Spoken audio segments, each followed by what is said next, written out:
Hello? Hello, ladies and gentlemen. Hello. How are you doing? I hope you're doing fine, and I hope that your weekend went great, and I hope you also have not forgotten, or should I rather say, were surprised that today there was a new patch, long awaited for quite a while, new patch for Grim Dawn. So in case something, you can always check that out, or you can wait and see when my brother is going to be like doing the coverage for the content that is going to be present in that new patch for Grim Dawn. But if you are here and if you are watching this, then you are probably more into wanting to know how we are going to do today in Diablo 2 Reign of Terror modification. Continuing right from where we left off last time, so basically all what I did, I just sold items that I have collected during the previous stream and basically did nothing more. So, because today was the day when new patch for Grim Dawn came out, we are not using Grim Internals. Typically, when a patch or hotfix or something like that drops by, you cannot use Grim Internals for duration of like a couple of days, because they need to update Grim Internals to work with the current version of the game. And because update was today, for a couple of days won't going to be using that modification. But hopefully everything is going to be okay even without it. We shall see. We shall see how it's going to go. How exactly it's going to be different from when we are not using it and when we are using it. Immediately, one thing that I will going to be mentioning is that if you're not using that Grim Internals thing, you will not going to be able to see health bars, as well as like names for your pets, for enemies, etc. For enemies, only when you are hitting them, you will be able to see their health bars. Which is kind of sad, but it is what it is, so regardless. Enjoy today's stream session, enjoy my commentary, enjoy the gameplay that I'm going to be providing, as well as some form of tips maybe from me will be given to you when it comes to just general mechanics and stuff. And plans for today, I guess, to just push as far as we can to find what this game has in store for us and how exactly are we going to deal with all of those quests that we are having. I guess this is going to be it for the introduction, so without any further delays, let's just jump into whatever we have to do. We have a bunch of quests, like we have 2 quests to find the Heraldric Staff, which is the main grand quest for Act 2. And the second one is to speak with Jarian in front of the palace, which we are going to be doing right now. So, let's go. Let's go and see. Oh, one quick thing that I'm going to be mentioning. So, when you change, basically to summon yourself a mercenary, you need to have a charm to summon the mercenary. Important thing to know is that when you are switching charms, you have to go and buy yourself another mercenary. You cannot remove mercenary from one charm and put it into another one, unfortunately. I figured this out right before the stream started, so yeah. I have heard of your many deeds of skill and bravery. I feel I can trust you with something I have been hesitant to speak of. Drognin and I have concluded that the Dark Wanderer who passed through here recently was Diablo himself. Drognin believes that Diablo is searching the desert for the secret tomb where the great Heraldric mage Talrasha keeps Baal imprisoned. You must find Diablo and put an end to the terrible evil that has fallen upon our city. Drognin is wise and is sure to have some helpful advice for you as to how Talrasha's tomb may be found. It may take you quite some time to find the tomb. May you be ready when you do. And so we basically need to do all sorts of quests until we actually get to the Tomb of Talrasha and finish all what we have to do there. So we have to locate Talrasha Tomb. By the way, where is that Drognan? Deckard Kane, blah blah blah. No. Oh, there he is, over there. He's just well hidden. Allow me to advise you.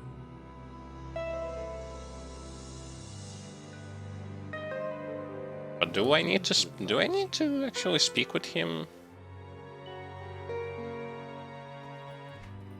Or can I just go outside? I think I can just go outside without speaking. Yeah, I can. Locate Talrasha Tomb. I'm just going to double check whether or not I missed something, some form of a quest or anything. Hopefully not. Hopefully not. But just in case. I mean, the movement speed is going to be quite amazing, so for me to get to point A, from point A to point B is going to be really fast. Like, much faster than in the original D2, I would say. Legends of the Tomb of Talrasha, but I thought they were just old tales meant to scare young children. They sure were not. As you have helped Atma and all of us, so shall I help you. By providing me with information, I guess. But, well, guess not today. Guess not today. Allow me to advise. Talrasha's tomb is hidden deep in the desert among 6 others. Talrasha's symbol marks the true tomb. If you want to know what that symbol is, you should be able to find it within the legendary Arcane Sanctuary. Yeah, access to which we unfortunately do not have right now, but we will going to have it in the future. And anyway, let's just go outside into the desert area. My most I have a mixed opinion about Act 2 of Diablo 2, like original Diablo 2. I had mixed opinion because I don't necessarily not the biggest font of desert areas, and considering like how vast they are here, I definitely have something to address when it comes to desert areas.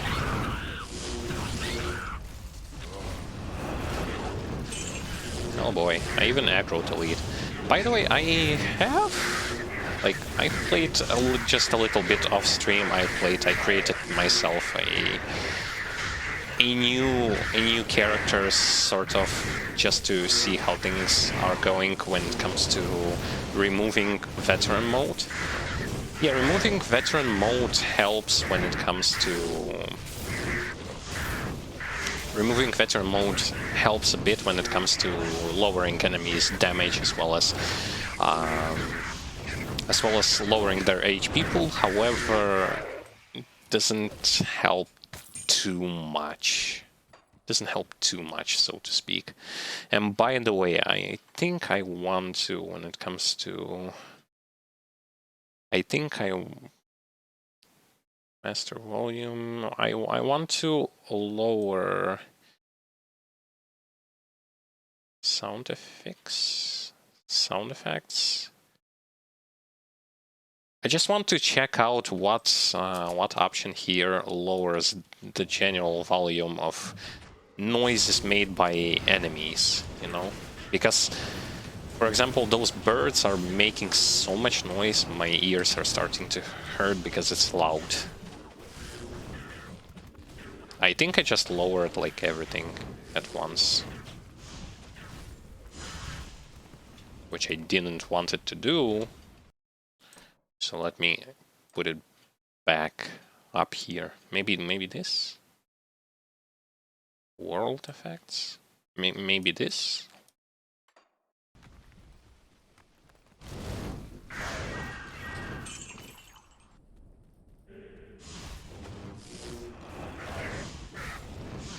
Because it's kind of loud, and I don't like it when it's that loud. I haven't actually checked, which, by the way, I want to check how my pets' resistances are doing. So, where are they? The pets should be down here. Their resistances is kind of bad. To some, it's good, to some, it's bad. But genuinely speaking, it's just kind of bad right now. Hopefully, it will get better. I mean, it will get better once I will get some devotions, some items, etc., etc.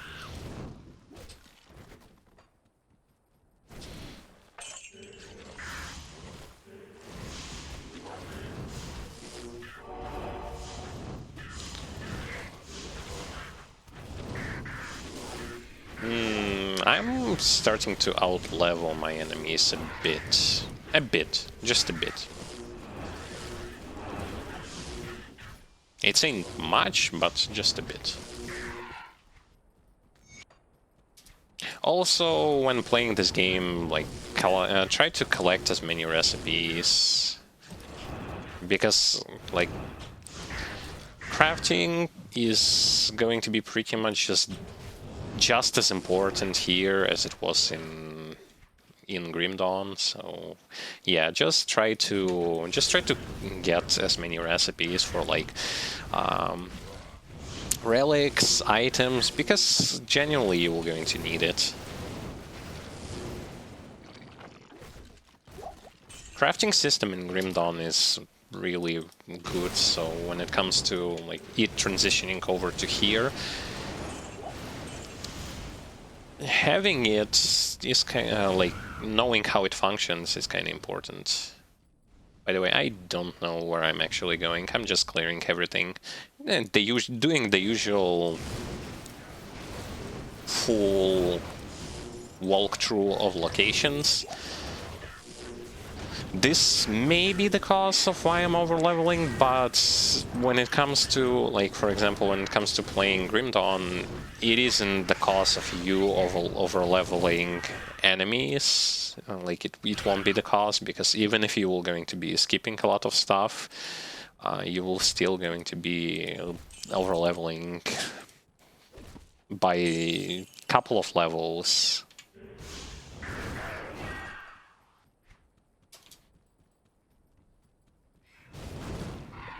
Speaking from visuals of this desert area, so we've been in various areas right now.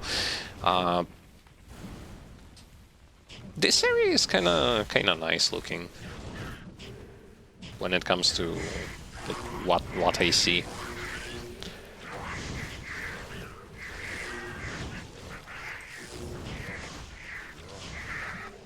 It has Diablo 2 feeling, but it also has like the style of Grim Dawn. I guess just like everything in this game modification. And so far so good. So far, again, all of the enemies represent what they would have looked like in D2, so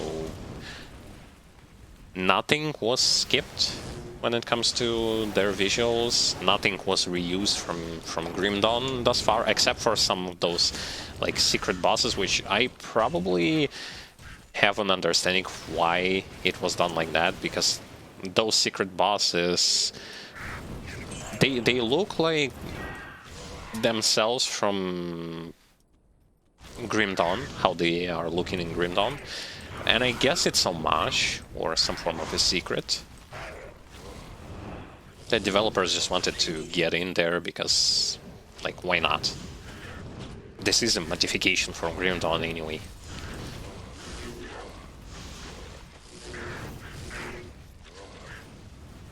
And if you want to learn some more information about the new patch for Grim Dawn that has dropped today, if you're like playing through the Steam version, you're going to have a link to the official forum where all of that information is being posted over there, and you can check it out. You can check what they have in store for this patch. A lot of nerfs, fixes, a lot of fixes to Shattered Realm, including boss aggro. So apparently boss aggro finally, after bajillion months, it has been fixed. Like, I don't know myself, I haven't checked it out. It says that they fix it. Whether they fixed it or not, I cannot tell because I haven't tried. Like, I may try off stream to see how it functions. Like, I have various high-level characters, and in case something, I can test it.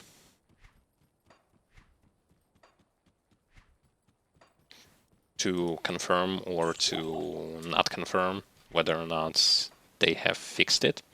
But regardless,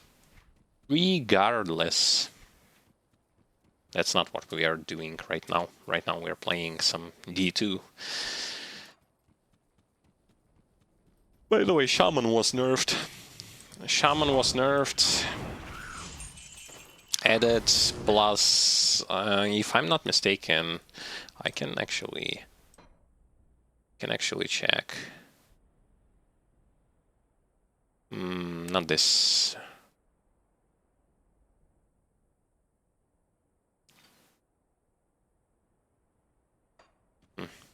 I guess the nerf transitions over to here as well. But basically, Primal Spirit's Primal Spirit cooldown, I guess, was increased to 45 seconds. Before, it used to be like 30 seconds, if I'm not mistaken.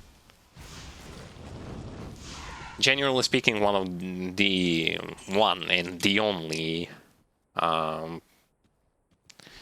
very high shards capable summoner is actually Conjurer Summoner, which is the combination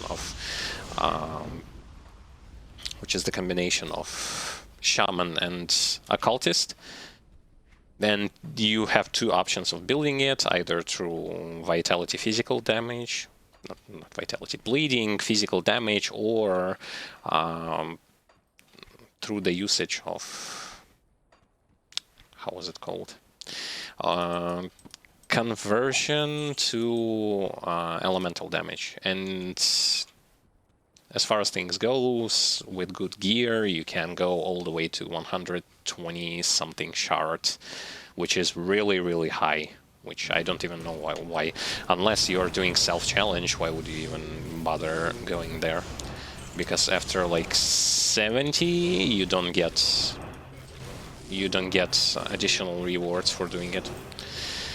But anyway, a very powerful class, and I guess the nerf was obvious.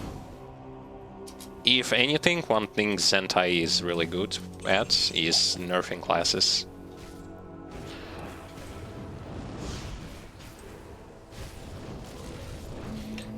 So I don't know, we shall see. We shall see how things are going to be there. But not right now. Anyway, we are in the tomb. Stony tomb, which I cannot just ignore the fact, like, look at the scenery, how well drawn it actually is. It ain't just, they could have just grabbed design of the tomb areas from second DLC of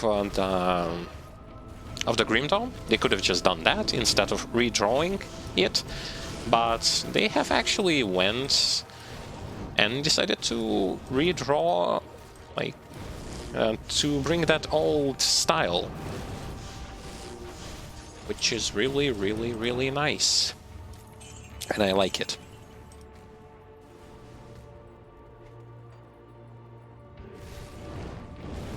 So far, I only have positive things to say about this particular modification, and I've been saying that for quite a while. So to not repeat myself, I was going to repeat myself. Okay.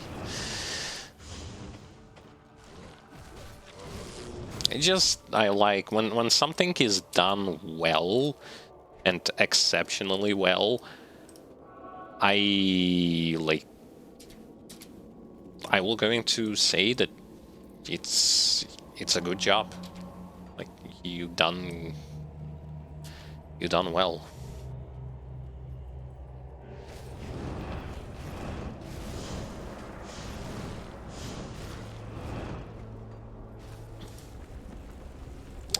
So.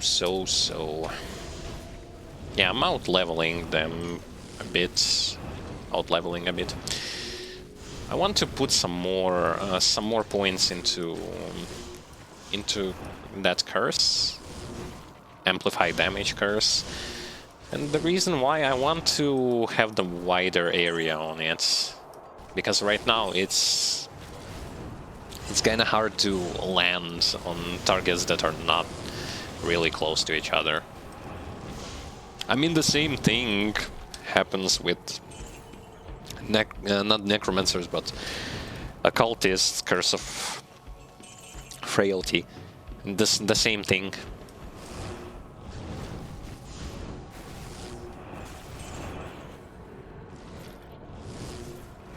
The same thing, basically.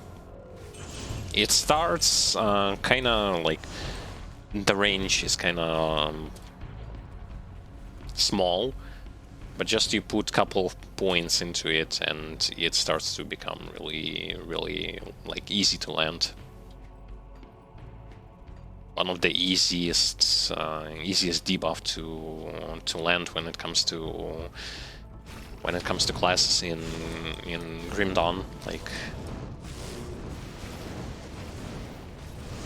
landing debuffs with Shaman or Occultist is very easy.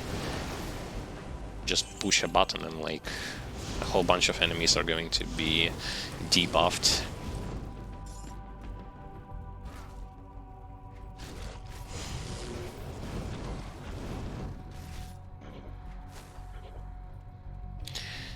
So.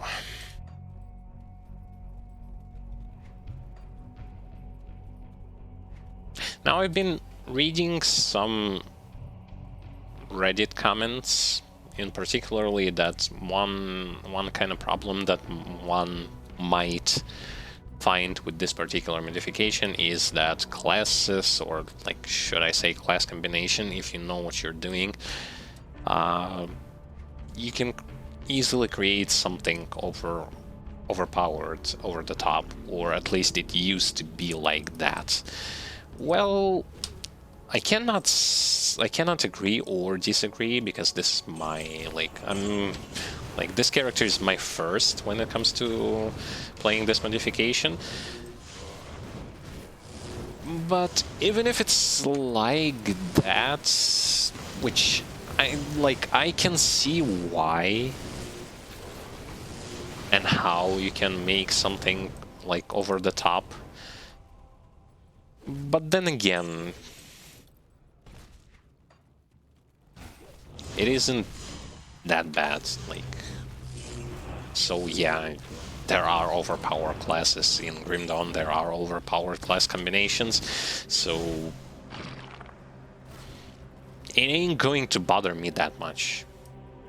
Specifically because I personally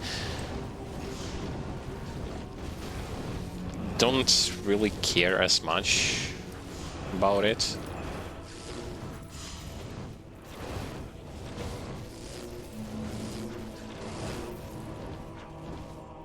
So even if I will going to end up creating something over the top and overpowered, like, yeah, okay, whatever.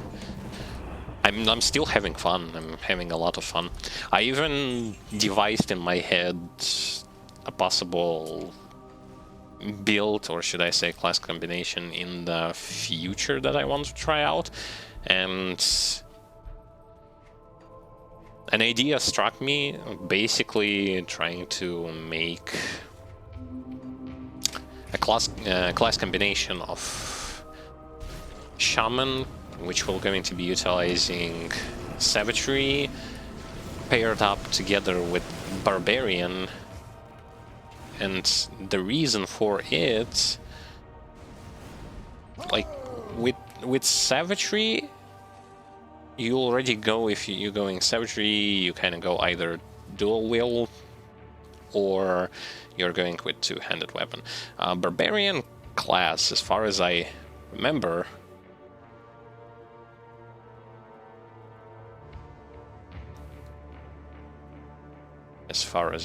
where is it? There should have been this Tremor, Earthquake. Basically the thing that allows him to dual wield two-handed weapons. Dual wield melee weapons. Is it any melee weapons? Because I definitely remember that you can dual wield two-handed weapons in D2. This ain't it. This is a weapon throw. Dual wield melee weapons.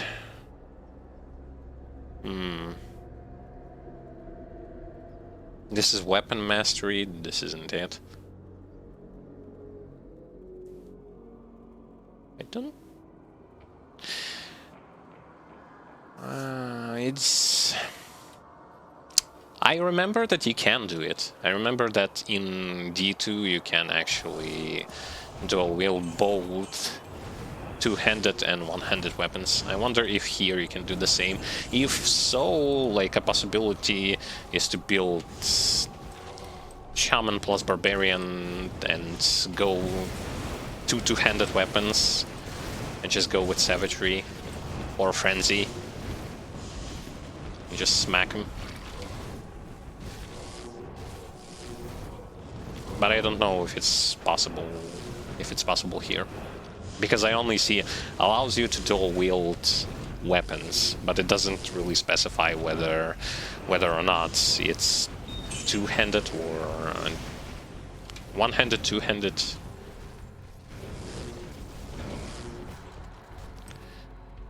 So I cannot say for sure.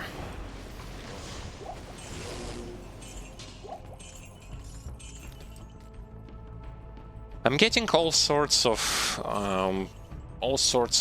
weapons and items that will that have sockets in them, but currently I don't yet want to bother with socketed items. I might as well just stockpile on sockets until I will going to have like more options to choose from, more better options to choose from, because currently I am okay with what I have. Sure, what I have is not the best, but it's okay for that particular point in time.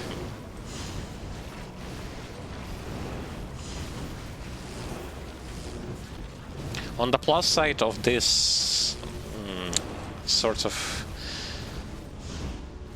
slow leveling, you won't be over leveling, like in locations you won't be over leveling enemies by too much.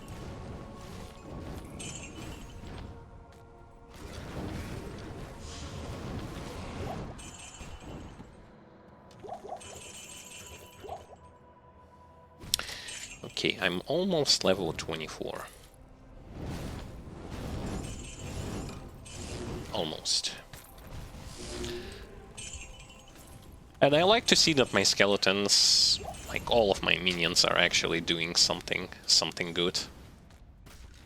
So they are not just useless and standing there. Oh, and yeah, I think it's already kind of obvious to say, but do pay like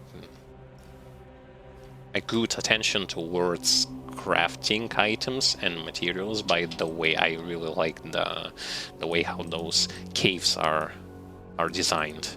We're going to see more of those caves when we are going to grab ourselves a quest.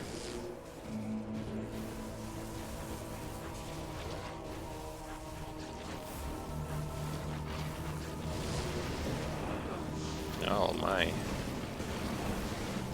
Am I again into the territory where I don't have to be? Yeah, I am. Ah, boy.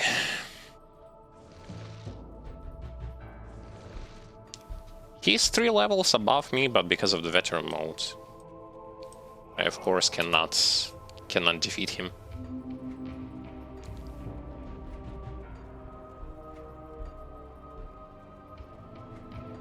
Oh yeah, and kinda a side note, but not such a side note. All of the enemies here, including all of the white enemies, will going to, as they hit you, on each hit they do, they have pretty much guaranteed chance of applying debuffs from range of 1 to 3 debuffs or even more with each of their attacks. So be really cautious, especially if you're playing a melee character, because you'll be swimming in debuffs. And it's really obvious. And they even put like, even at the beginning they put minus attack speed debuffs and things like that. Like, it's really... Life of a melee character is kind of rough, especially if you play veteran mode. Oh boy. Thus far I already met like 6 or 7 of those hidden bosses. None of them I actually can defeat. They have some huge stats.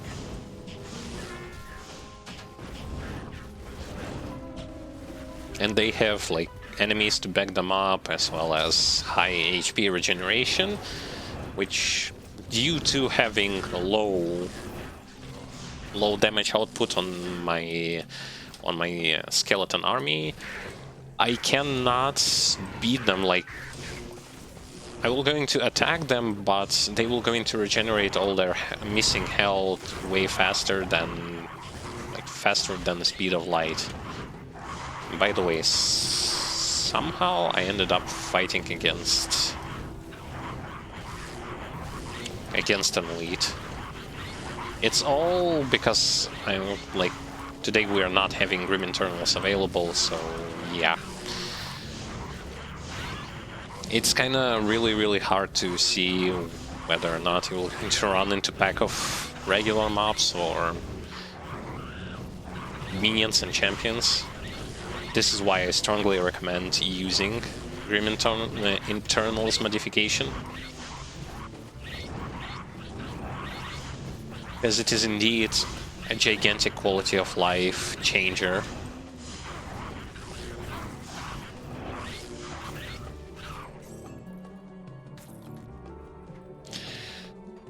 Ooh, that was a tough battle. It was, but we managed. This whole playthrough is going to be very casual, I should say, even beginner friendly, because of the fact that I ain't going to be... First of all, I ain't going to be using builds. Like, builds that are already created. I am going to be utilizing sort of my own approach to the situation, to the things that I see and how I feel like doing. I will be doing just like that. How will it end up? I can't say for sure, and I don't want to say for sure. But regardless, experimenting is a thing, and in case something, you can respec pretty much everything, so... Except class decisions. I'm speaking from the Grim Dawn perspective, because in Grim Dawn you can change everything except classes that you pick up. So do be very cautious about the classes that you're going to go with, because they are the only thing that you cannot respec.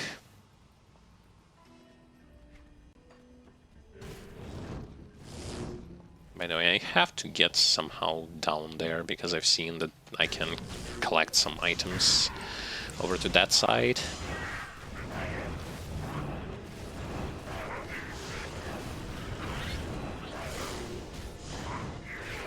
I'm still really interested to see what kind of loot can I actually get from killing those hidden bosses.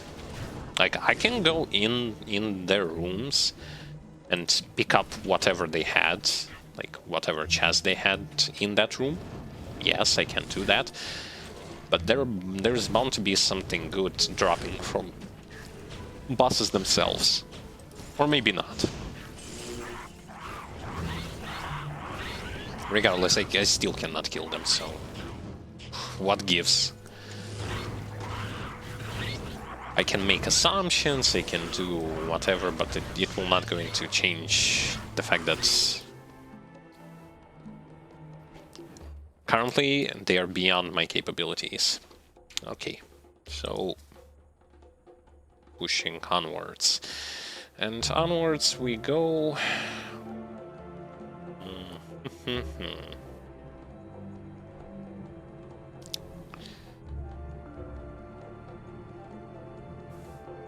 I like modifications for the Curse of Amplify. The thing that I won't going to be grabbing, because I will be going for the physical build, physical summoning build, physical bleeding, is I won't going to be grabbing this, because I don't need that. I don't need that, because my damage will be... If I would have went with poison or poison magic, I would have grabbed this one, but since I'm not grabbing it. Okay, so what are we actually going to grab then? I guess I can go with, like...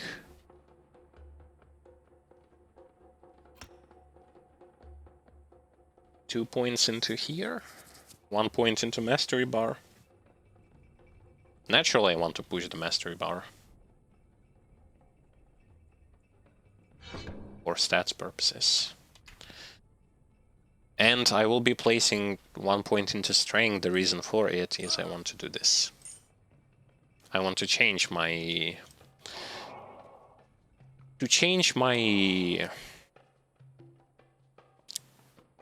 medal for a better one, because I've been running with the blue one this whole time, and I want something better.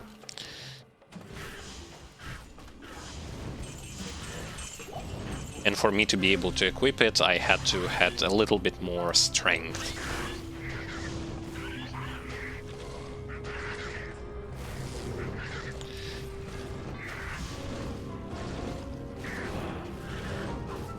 I guess level 30 something, 30, 31 will be when we are going to finish with Act 2.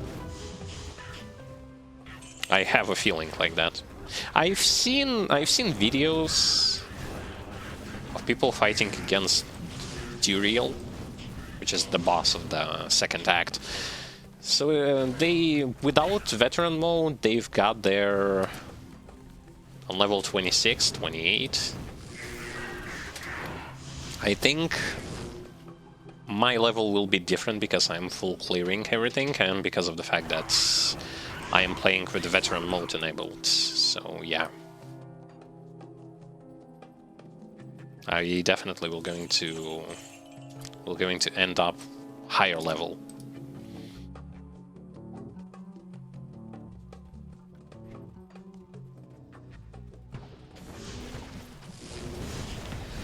But regardless,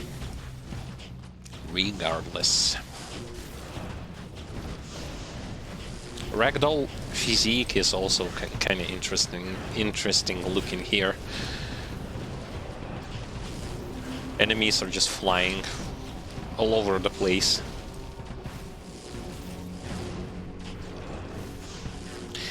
One important thing to know when you're playing as a summoner, well, at least it was in Grim Dawn,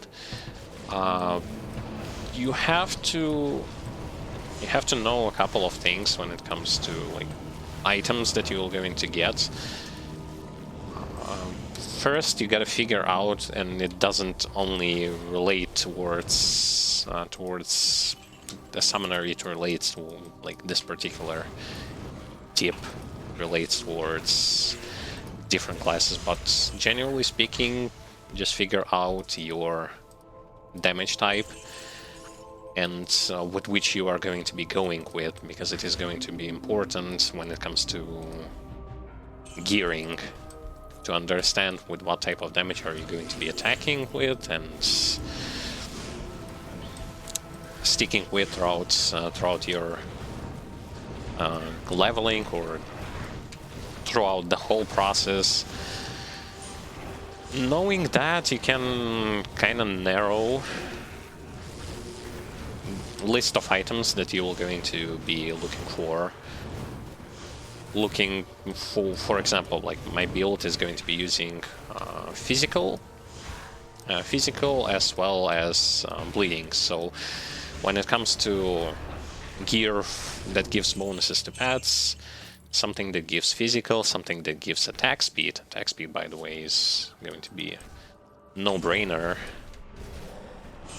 and pretty much a must. HP is going to be a must. Total speed is also going to be quite important, etc., etc. So finding something good for pets is going to, well, at least in Grim Dawn, at least when it comes to leveling stages, it's kind of annoying because there isn't much to choose from. It gets way better when you get higher level to end game. Variety is there, but initially you have to make some sacrifices. You will going to be sacrificing a lot of your personal stats to give boost to pets, but don't overdo it, because you don't have to be a fragile figure. You have to have some form of defense for yourself. Defense in the form of resistances, HP, some kind of damage absorption maybe. Though as I'm going to be playing Shaman Necromancer, damage absorption isn't going to be really a thing. If I would have went like standard Shaman Occultist class combo, then yeah, I would have had some damage absorption things going on for me. But I'm going with different classes, so now it's going to be different.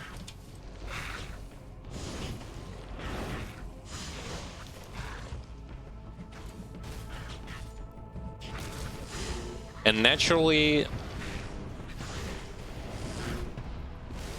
the type of gameplay that you have to accumulate when you are going to be, or should I say, like to train when you are going to be playing a summoner class, is not just standing on one place. Because stationary target is way easier to hit in comparison to the target that is going to be moving. If a target is on the move, projectiles will be harder to hit you, as well as some void zones. You won't be standing in them.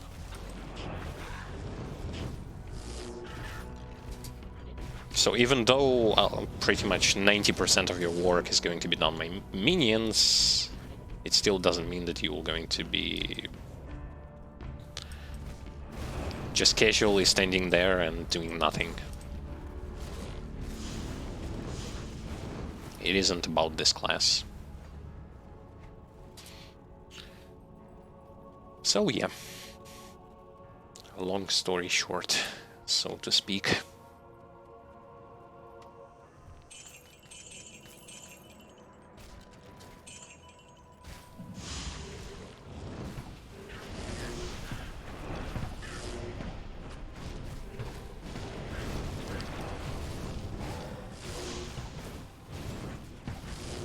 Currently, my resistances are kinda, well, considering the fact that I still have zero of those components that I've placed on myself, and the reason also for it comes from the fact that initially when playing, like, playing from scratch, so I don't have recipes for components, I don't have a stock of components to choose from, so I have to do this in an old legit fashionly, turning nothing into something. Okay, so this is passageway to the second floor, which I don't yet have to go there.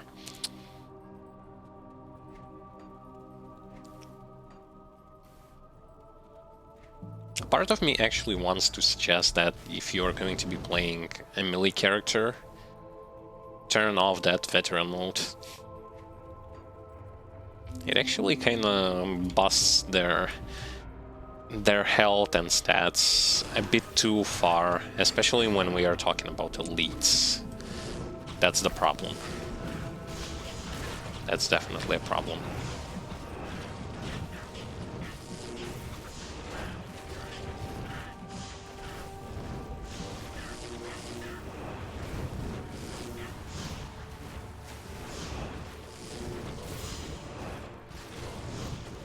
This may be the reason why some of those hidden bosses I still cannot defeat them, because they are just way over the top when it comes to stats. Maybe they're not that hard to kill when it comes to their mechanical aspect, but they are pretty much impossible to defeat when we are just taking in consideration numbers. Like that one, the last one that we've met today, had million HP. Like, holy hell, a whole million HP, plus summoning his minions, plus also AoEing in the entire room, and right now, not that worth it, I would say.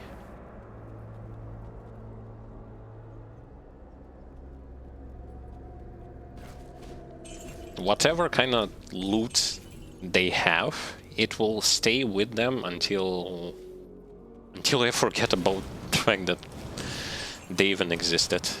Well, I won't forget. Hopefully, I won't forget. And hopefully they do not scale level-wise. At least on normal difficulty.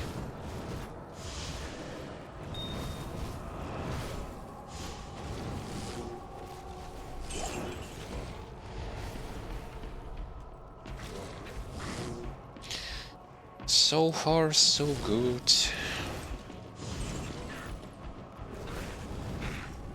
Lighting is done actually quite well when looking at things from my perspective. Like, it's easy to see, even though we are in the more like darker areas, it's still not that hard to see pretty much everything.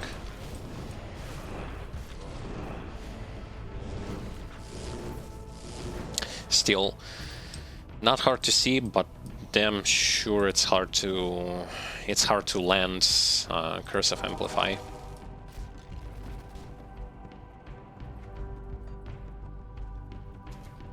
Hard to hit it. How much radius it has? Only 2.2 meter radius, I guess. Level 15 or something like that, and then it will be like super easy to land. But as of right now, yeah, good luck hitting anything with it. Like, no, it's still possible, but on single targets rather than masses of enemies.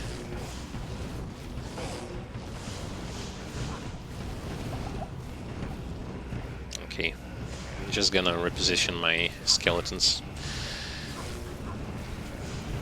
Because unfortunately we're fighting with a gigantic swarm of enemies.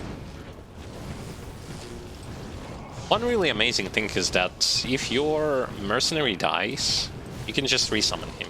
There is no need to go into town or anything.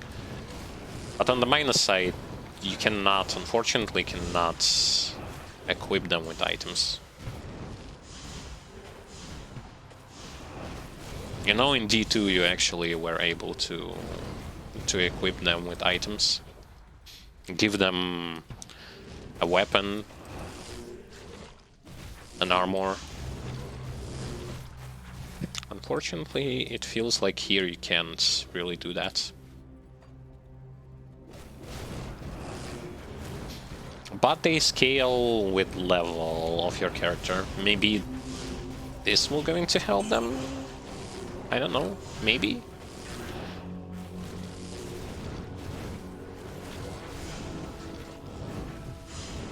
Some enemies I legit forgot. I legit forgot about sarcophagus enemies that can spawn mummies. I forgot about their existence. And I initially thought, oh, it's a new enemy. And then, but no, it isn't new. It's just me who forgot about the fact that they've existed before.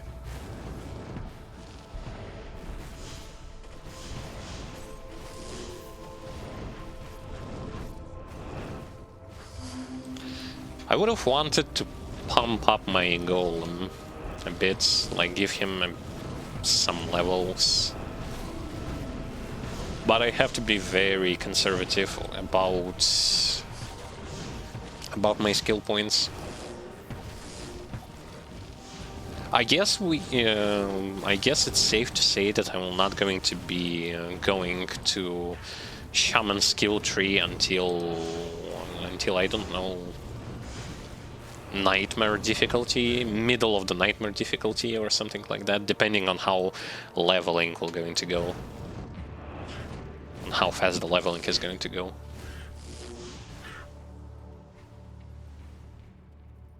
You just gotta keep in mind that in D2 your leveling is not as fast as in modern action RPG games.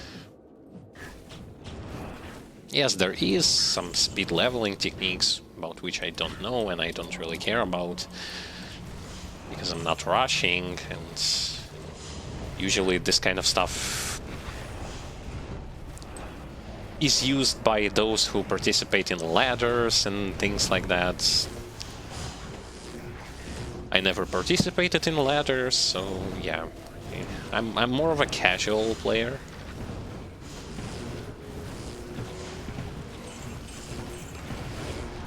I like myself some casual and beginner-friendly atmosphere than just simply competing.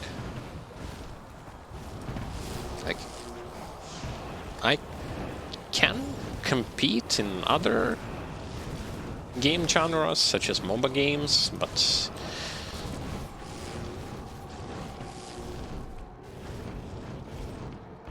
not that much into it.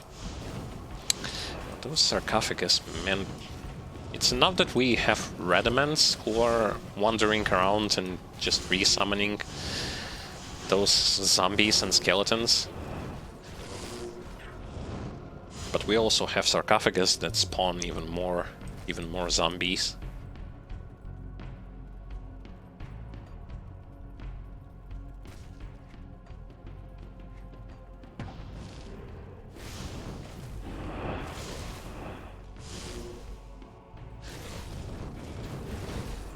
One thing that I really like about skeleton mages, and I believe in part 1 or in part 2 I have said about it, But basically, they have a huge variety of schools of magic that they can use, and they can also cast poison in case you want to. In case you want to have some form of a poison build.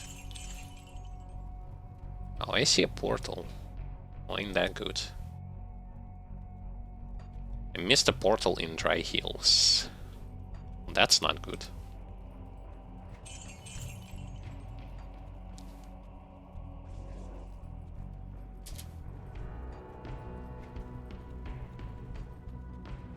And yeah, when it comes to majority of items that I going to be picking up, I will not going to like pick up an item, stop and look at it each time. I'd rather do this when I get to town or something like that. Just not constantly stop and see what this item is about. Though I can stop when it comes to green items, epic items. I can stop for sure because they're having some. They might be something that I haven't seen yet.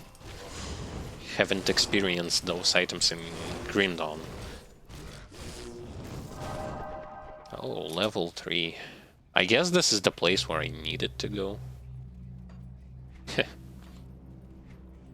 Somehow I ended up where I have to be when it comes to main quest. To seek one parts of the staff.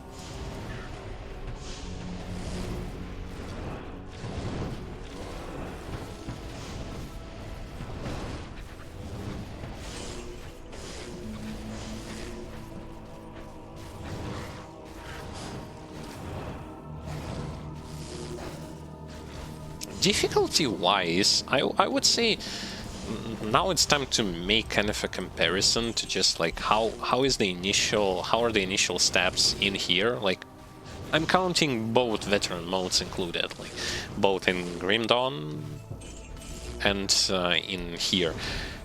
And I'd have to say that in this modification, initial zones, initial leveling is harder than in Grim Dawn. And by harder, I mean kind of way harder. I won't be comparing veteran mode less, because ever since I've started to play Grim Dawn, I never ever played that game without veteran modes included. Like, always, ever since the first launch of when I started to play this game, since I first launched it, started to play immediately on hardcore for whatever reason, veteran mode included, and just play with veteran mode. And then it turned into something like I don't even know how the game is without it. So yeah. To me, it's kind of natural already. And when I saw that you can enable it here, I also went and just enabled it.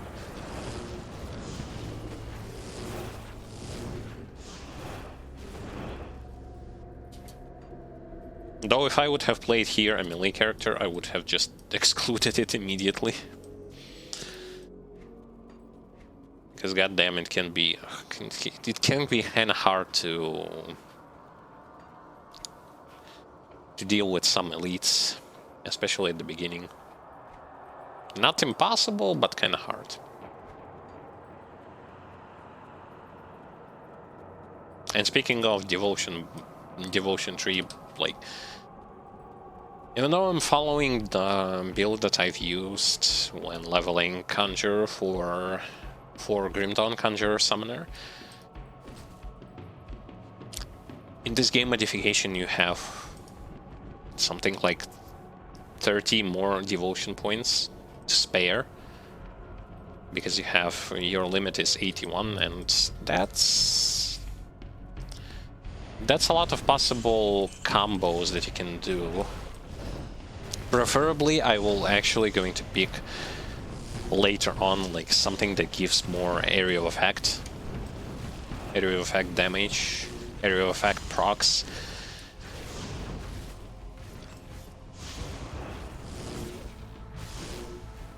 And maybe even something more to boost my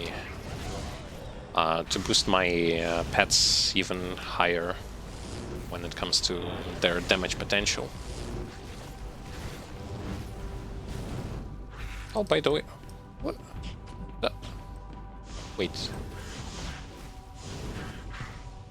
Wait. I see something. Oh.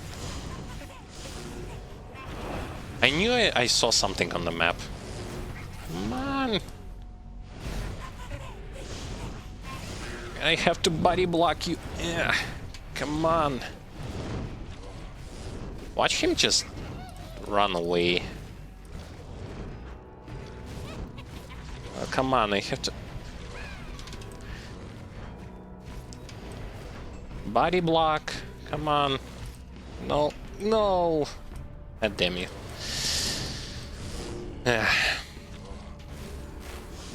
I done a poor job of body blocking. Maybe I should have, instead of just personally trying to body block him, should have rotate my minions a bit. Oh well, what's done is done. I can't redo it.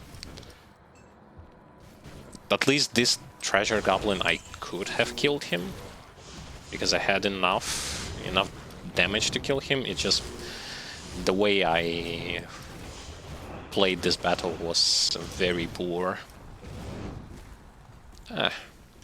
Happens. Happens. It happened. By the way, do not be afraid of placing those runes in your items. With the usage of blacksmith, actually not the blacksmith, but with the usage of a thing that is near the blacksmith, you can easily, how should I say it? You can,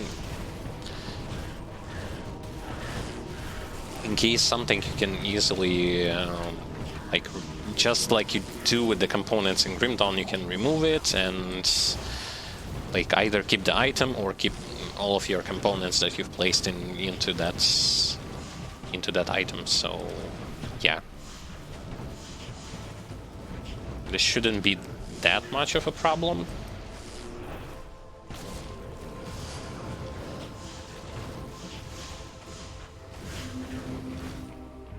I still do not... What is funny is I still do not have... Relic that I have is not for summoners. Because I don't have a recipe for the summoner relic. That's so unfortunate.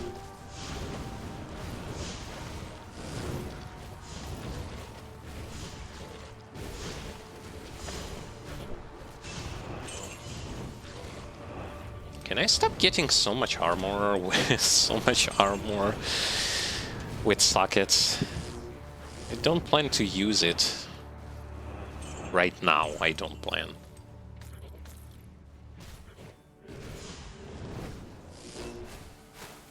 Okay, level 25.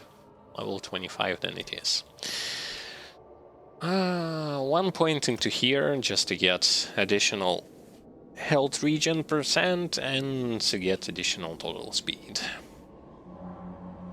I guess 1 more point into plus just to keep things going. And what? And what more? What do I want to get?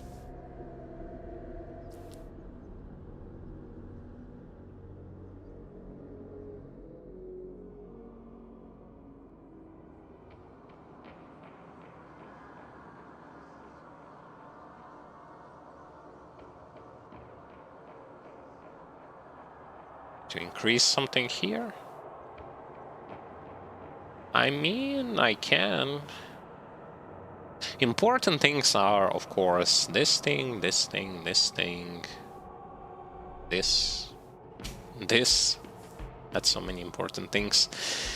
Fine. Let it be. +1 to Golem Mastery. I want my Golem to also receive some benefits. Haradric Cube! Ooh. Ooh.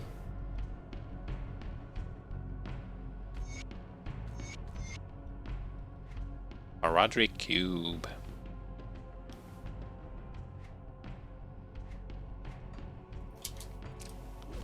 So we found ourselves a first piece of the puzzle.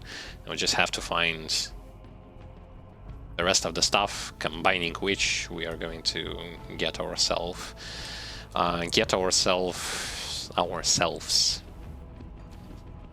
stuff that we need for the main quest. And it's going to take a while. Because even though the quest is given to you technically at the beginning, it is going to take you quite a while until you will be able to complete it.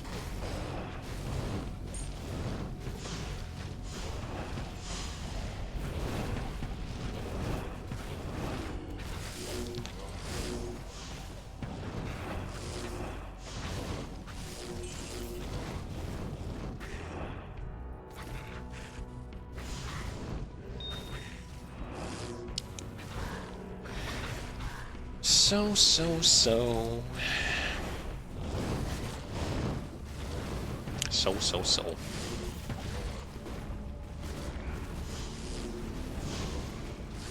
By the way, enemies are more or less scaled up to our level. So over leveling some of them a bit, but generally speaking, most of the big guys are going to be scaled with our levels.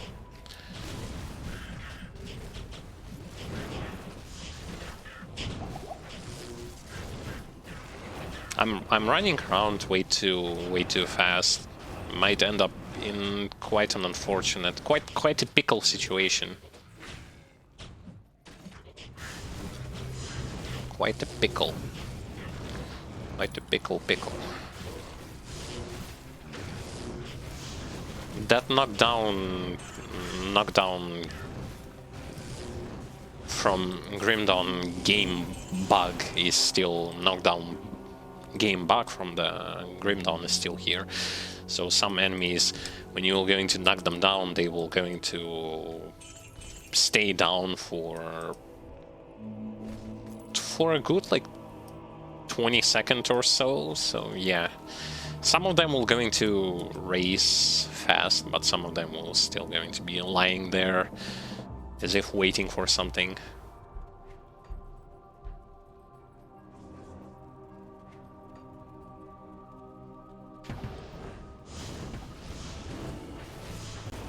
It's not a giant issue, it's just hilarious sometimes to see it happening.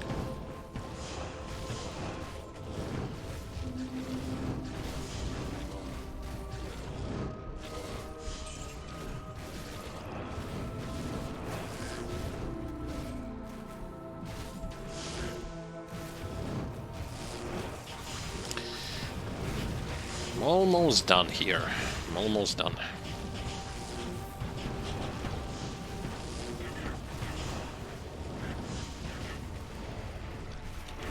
I can't say if the speed with which I'm clearing locations is faster than it used to be in the original. Probably it is faster, but to me personally, it's not the speed that I'm looking for. First thing, I just want to appreciate how this modification is done, and to see what sort of things does it has to offer to the player. That's my kind of biggest concern. And how different it is from the original. Well, I can already say that it's different from the original.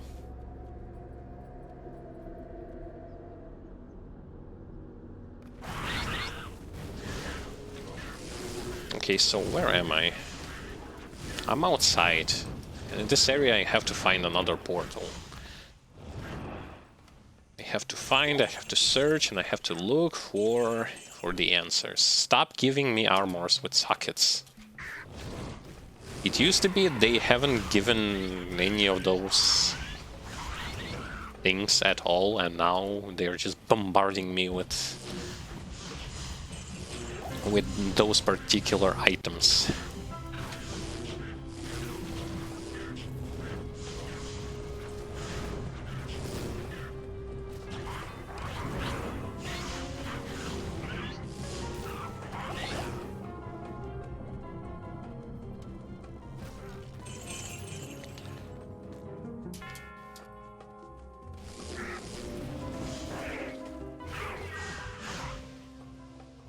Initially, I had various thoughts about what character to start with. I definitely didn't want to start as a melee character, because the last character that I played in Grim Dawn was a melee character. I had plans of going with Purifier. You know, dual pistol, yada yada, in case something, if you are interested in how this class performs in Grim Dawn. I have made build overview. I have a complete walkthrough series for both the Purifier and the Conjurer Summoner classes. So if you're into those types of videos, you can check them on our YouTube channel.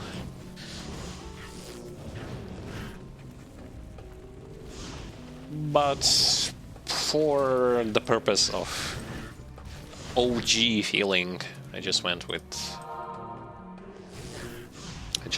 Necromancer, OG Necromancer.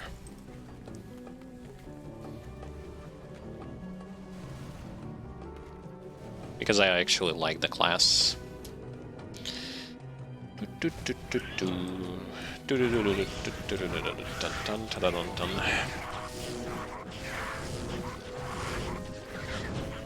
There is an interesting game bug when it comes to, well, maybe it's actually misspelling that they've done, maybe not. But on your Curse of Amplify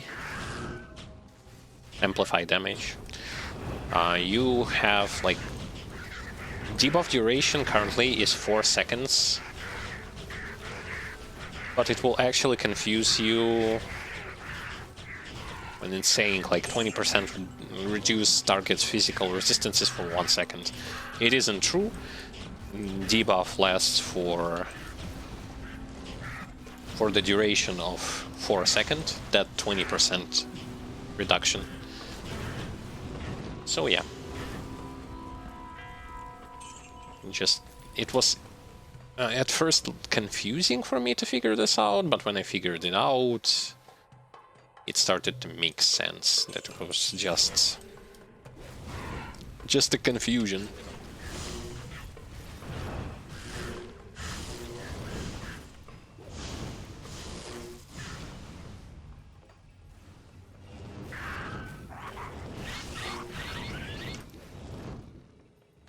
Because if it wasn't confusion, then how do you actually call, like, this particular debuff debuffs your enemy with reducing their resistances, physical resistances, right? So if it lasts for 4 seconds and it only reduces their physical resistances, then how can it reduce the physical resistances of a target by 10%? For 1 second, if it lasts for 4 seconds, and the only thing it does is reducing target physical resistances. So, yeah. Small details, but I would say kind of important.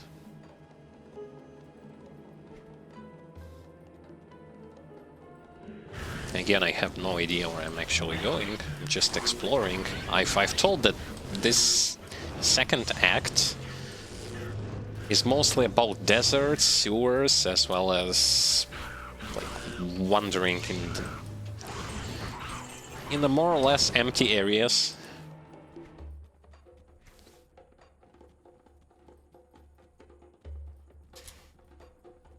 More or less.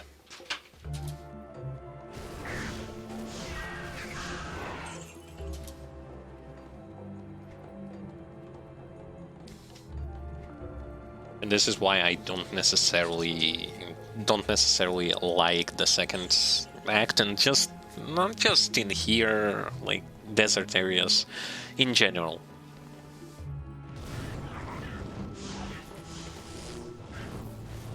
Because they tend to be boring. Boring to go through, as not that much is going to happen, and well, scenery, desert is desert. Like, there isn't much that is going to change when it comes to desert. But in here it has a different feeling. Design-wise. Okay, I have cleared everything, right? Yep. So let's get back to where we have to be.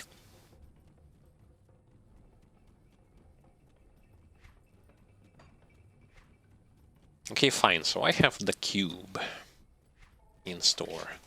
Need to find the staff, and I need to find an amulet.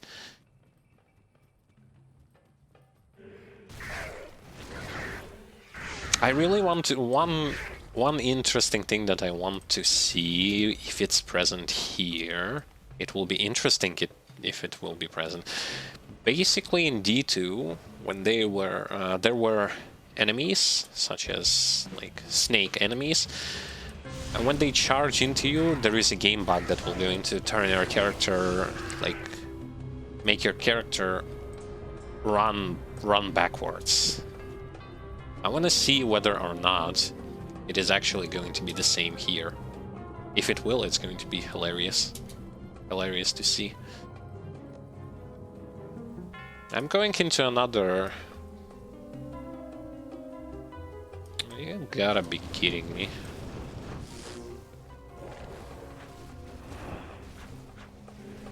Dude, he has so much HP.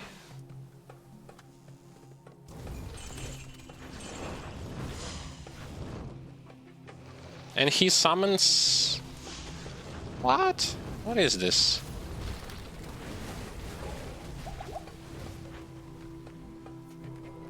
Summons a mosquito. Oh, great.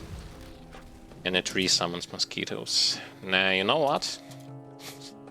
I've taken everything that you had in store there. So I'm just going to run away for now. Oh, it's pretty much impossible for me to kill them.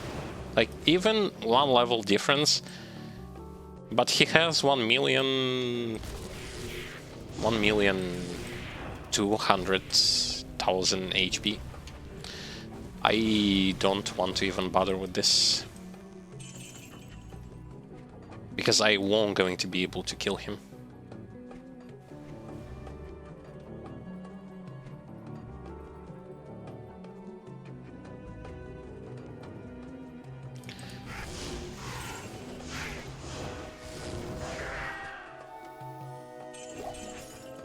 It's kind of easy for me to spot them, but it's impossible for me to fight them.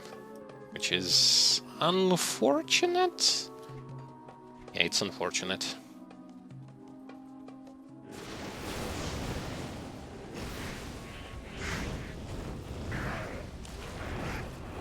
We are at the location which is called Far Oasis.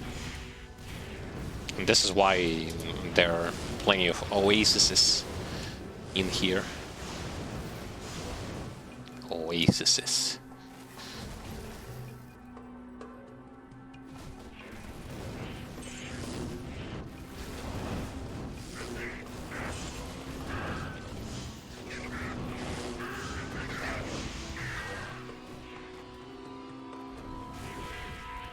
I think that I want to get rid of my skeleton mages. And the reason why, like, I'm just pumping most of my stuff into physical pets, and they are not physical. They are magical, poison, elemental, something like that. This is why, as the time goes by, they will just going to be standing there and doing nothing.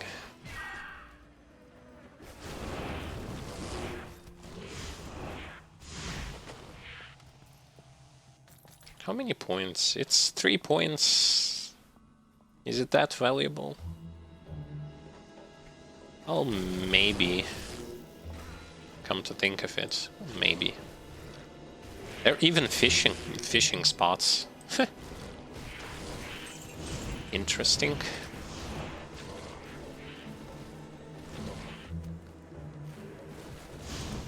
Feels like it was some form of a small village over here where people were fishing. Or maybe not village, but rather just someone lived here. Hello to you too. I'm doing well. I have spotted some new bosses, which I can't kill again. I gained 2 levels. Started to explore never-ending deserts of Act 2. And thus far, things are going pretty nice. With an exception that we are today not using Grim Internals, for the obvious reasons. Because today, finally, a new patch for Grim Dawn has came out.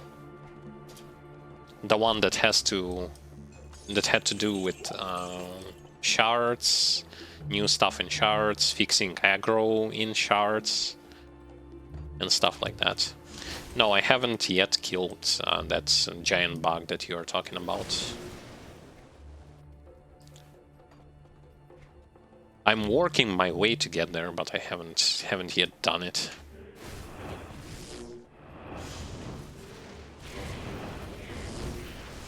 I'm still on my way.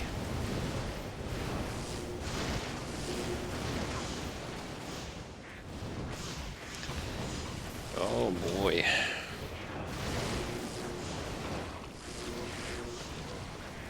There is a lot of stuff to read, by the way.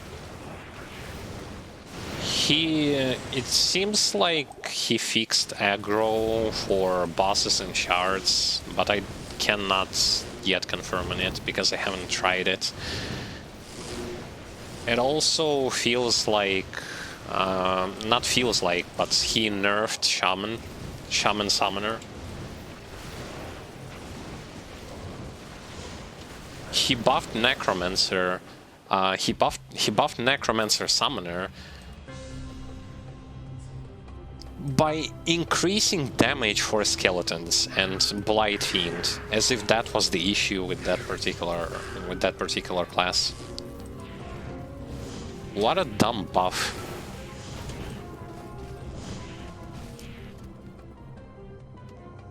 As if he doesn't understand that Necromancer Summoner in Grim Dawn sucks because his pets are way too squishy, and the cooldown for resummoning is just in normals. Instead, he just buffs their damage. Like, wow.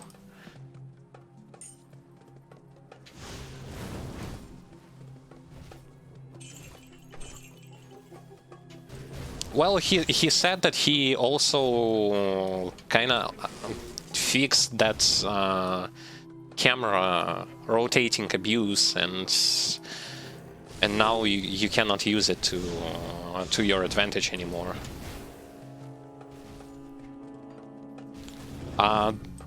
Then basically the new aggro system for bosses in Shattered Realm is if they only aggro if you are very close to them. I wonder what kind of close is close in his opinion. I don't know. After this stream, I might just check. I might just check it out. And yes, he buffed offensive and defensive ability of bosses and enemies, and increased their scaling from shard 70 and above. So they have now even more stats. Delightful. No, they will not attack at the same time.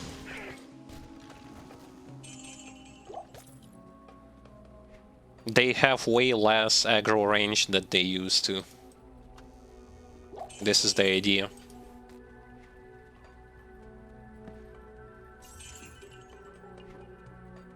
Basically, it kinda like... assumption that I can make is that their aggro range is going to be just the same as if you would have rotated camera and like zoomed in on your character. It's going to be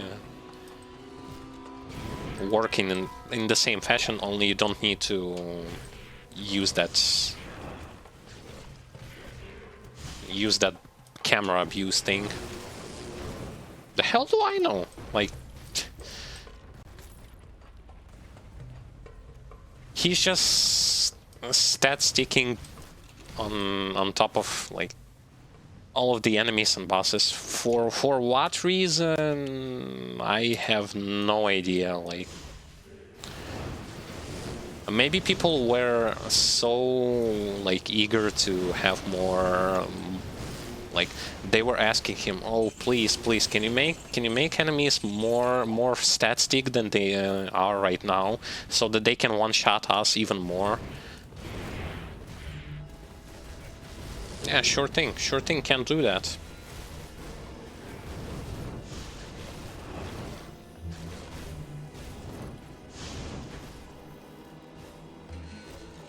He increased rewards for something about how fast you clear shards. If you do it and you have more time left, then you're going to, I believe you're going to get more rewards. But then again, rewards were already high enough. I don't know. Like, it feels odd to me. Like, it's from one point it's interesting to try out, from another point it's again like, why do you even bother of just buffing those bosses and enemies even more? Like, they are annoying already as it is. But yet he still goes on and on about buffing and nerfing. By the way, I would want to know, because I kind of don't remember right now, what was the cooldown of Primal Spirits for a Shaman before? Like, before today's patch? It was like 30 seconds, right? Because right now it's 45 seconds.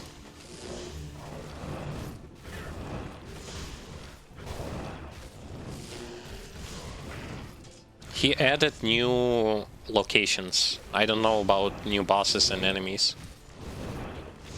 He said he added 20 new locations. But I don't know when it comes to, like... when it comes to new enemies. Are they there, or... No. The question is, are they recolored enemies?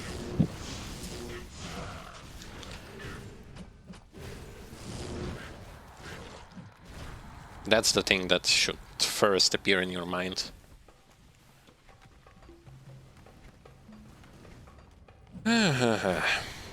Whatever. Like, it's something that's...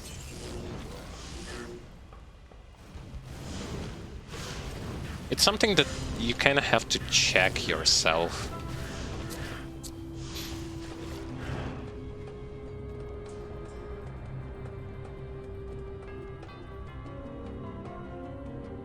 Because there is a lot of thing that was done, I just don't know.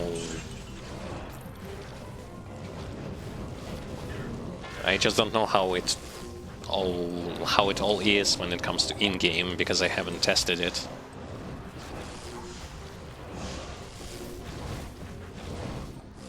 But yeah, as he promised, he nerfed Conjurer, both Occultist and Shaman.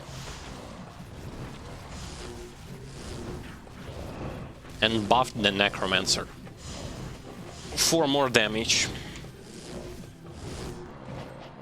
Praise be the Necromancer damage.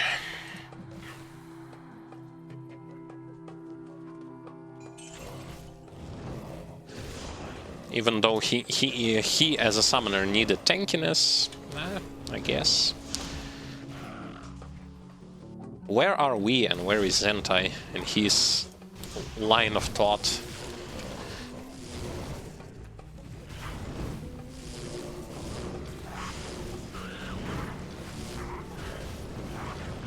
I don't like the fact that he increased cooldown on Primal Spirit. This is kind of a thing that was specific. I guess it was specifically done to nerf Primal Spirit summoner build.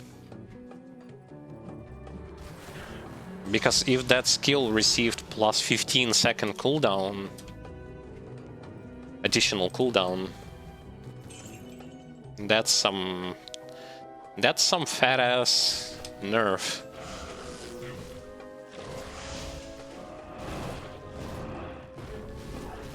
Especially to those who were not using the green offhand that reduced cooldown of that skill.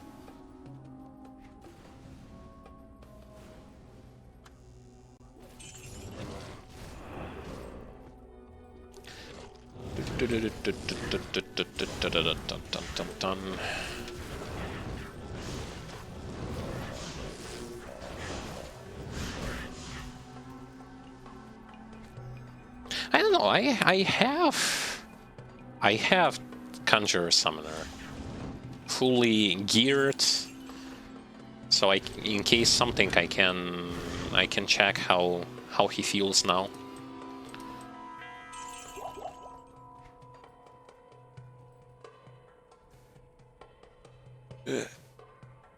But I'll do this off stream.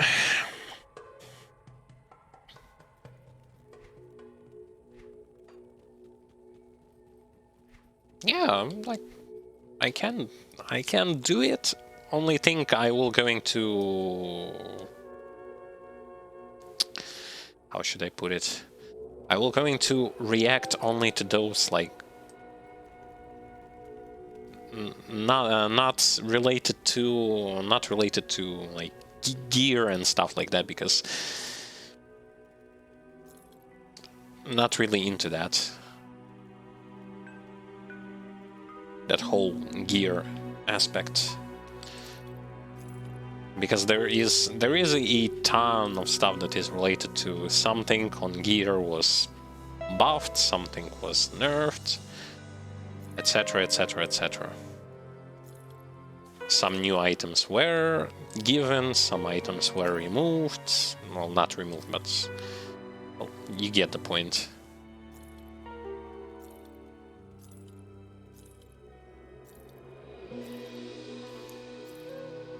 Well, at least the new patch came out, so at least we have something to look for.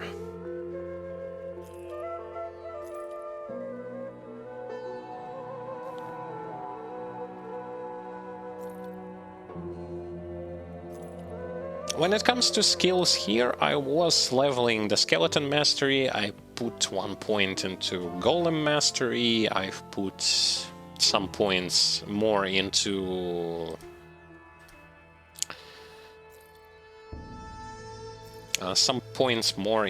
the and I already kind of forgot into mastery bar, because I want to get that extra stats that will going to help me. But I gain like 2 levels. It ain't that much.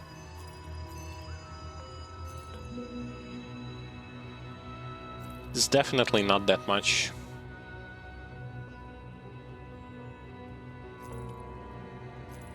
Because the leveling, it's kind of slow, but at the same time doesn't feel daunting or anything like that.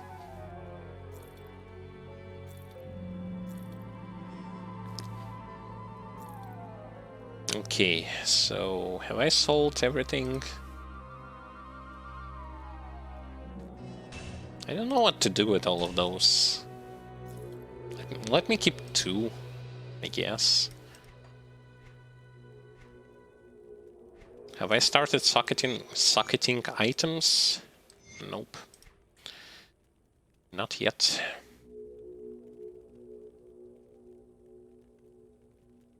Oh, amazing. It's worse than what I have. Even though it gets some pluses to pets, it doesn't matter.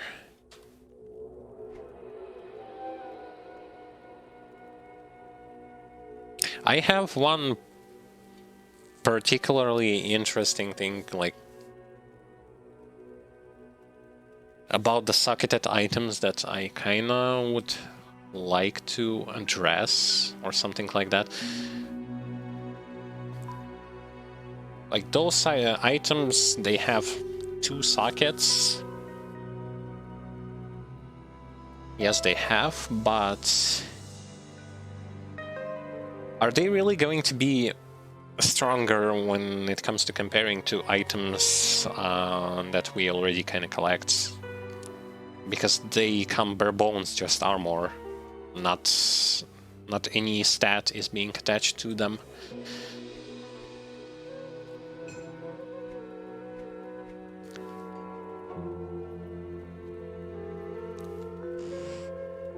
If, like, how should I even put it?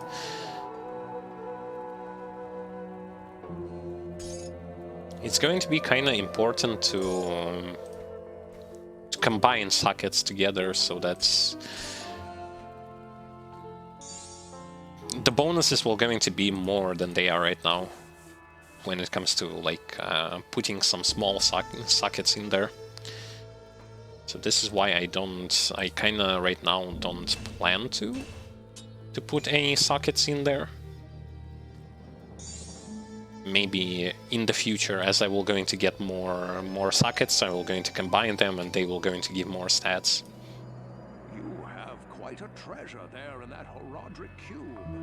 According to Horadric lore, the cube can restore a Horadric staff. To do it, use the cube as you would a scroll. When the cube opens, place both pieces of the staff into it and use the cube's transmute power. You'll be pleased to know that the cube has other alchemical uses as well. 6 gems plus 1 sword transmute into a socketed longsword. You may also transmute 2 quivers of crossbow bolts into 1 quiver of arrows, while 2 quivers of arrows yield 1 quiver of bolts. I must leave it to you to discover other formulae. Yeah, there is going to be a lot of those formulas for Horadric cube, which you are going to use.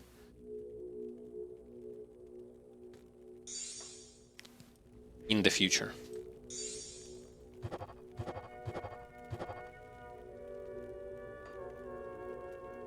By the way, can I put some of those? Like, if I put...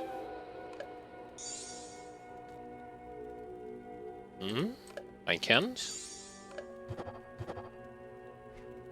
How do I even use it? Right click to place the cube.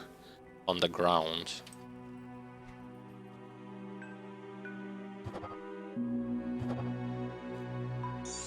Well, doesn't seem to work this way.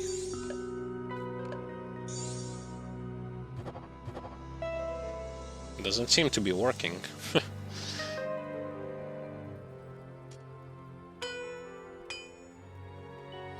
Doesn't seem to be working.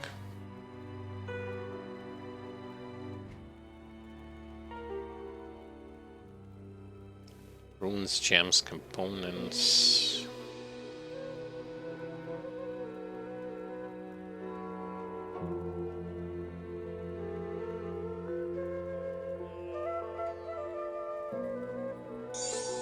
Oh. I'm dumb. Look, here they are. Oh well. So this is how it works. Ah, okay. How do I remove all that from there? Well, anyway, this is how we open them up.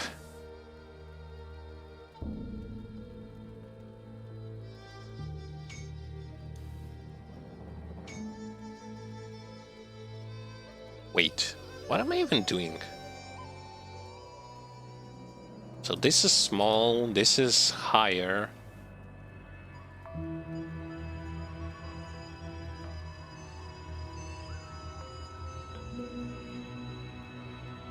Did I mess up?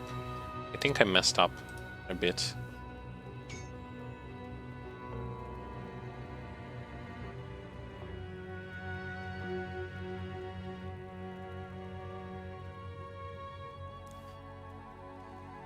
So one of these turns into one of these.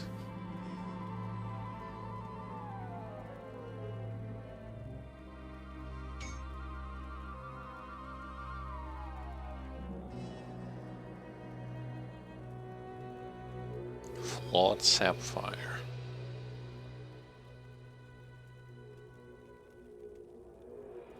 Okay, I'm going to bother with it later a bit,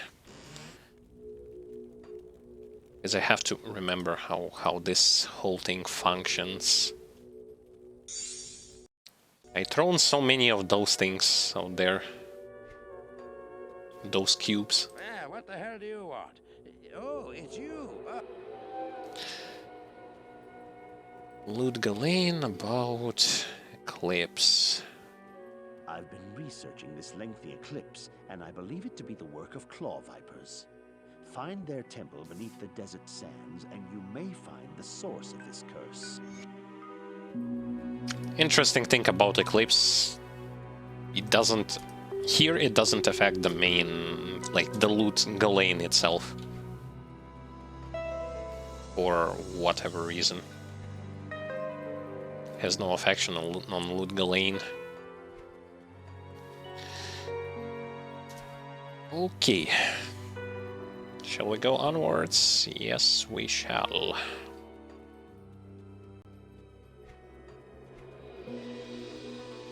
So to use the Heraldry Cube, I just right-click on it. And it pops on the ground.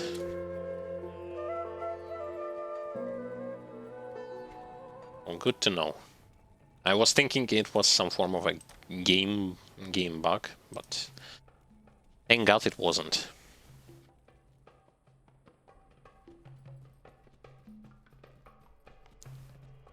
Thank God that it actually wasn't.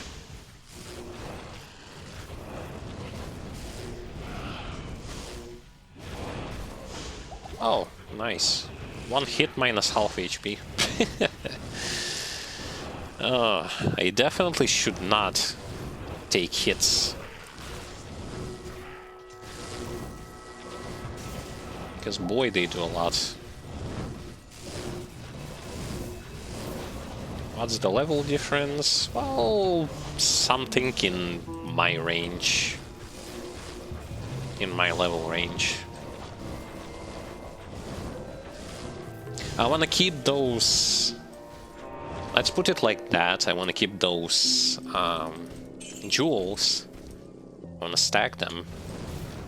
I wanna first understand, like, or should I rather say remind myself on how that whole cube stuff worked, so that I will not going to make mistakes that I will going to regret later on.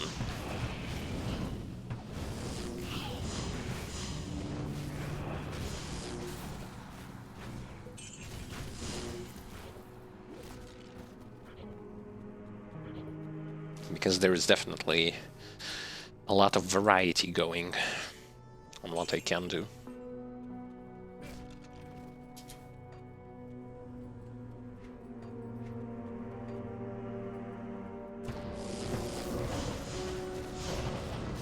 Oh, that elite just exploded fast. Really fast.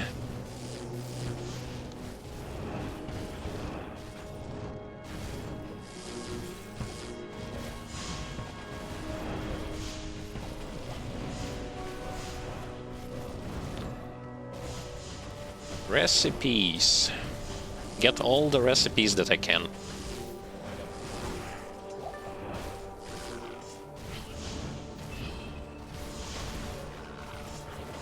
One thing that I might do is to get myself the second curse, modifier for the Curse of Amplify, Curse of Weaken, to reduce their physical damage.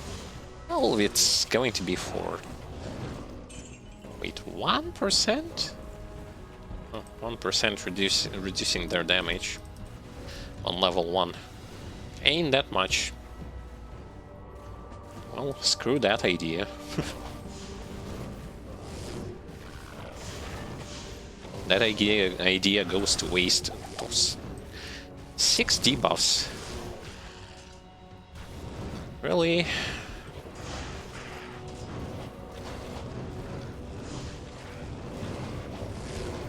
And by the way, the amount of debuffs and how often they will going to get used on you, it doesn't have anything to do with veteran mode enabled or disabled. It's just naturally you're going to get debuffed so often and with so much debuffs.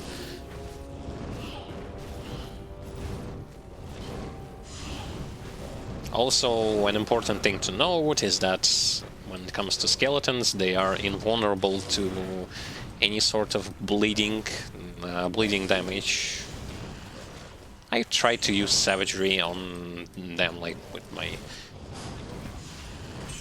second character that I decided to play with a little bit on hardcore. Got him to level 10 or something like that, level 9, level 10, I don't remember. But basically his savagery has bleeding and it doesn't work on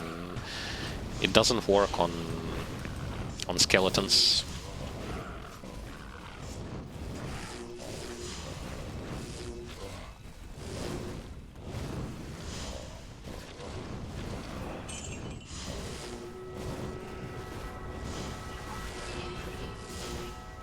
Oh, I just want to clear some space to level up.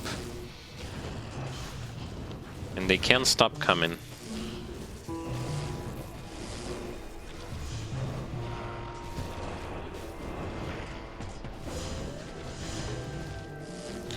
Okay, one more point into intelligence.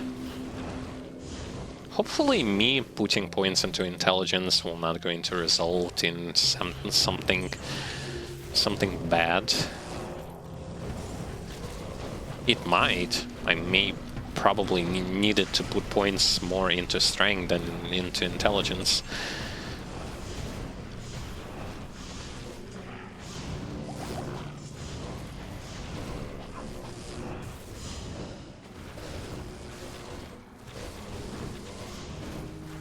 Are you done there? Holy moly.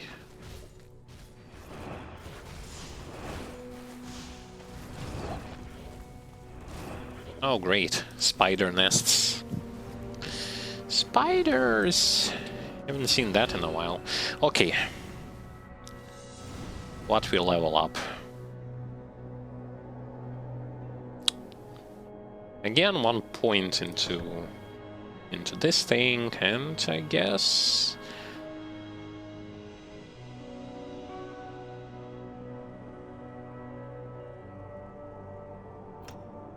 Skeleton Mastery...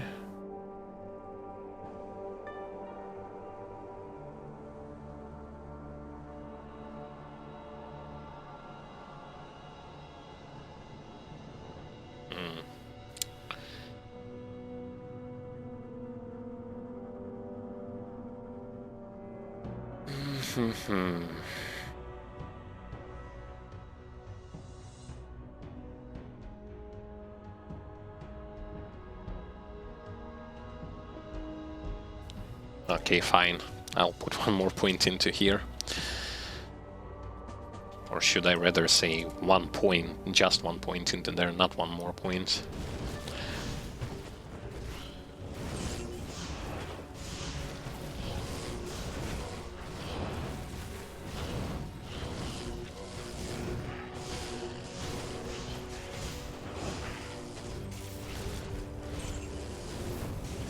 You know, at least my pets are not dying within seconds.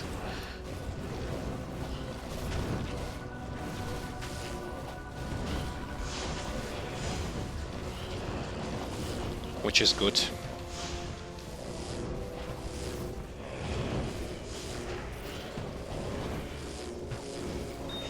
They are still dying, but they aren't dying that fast.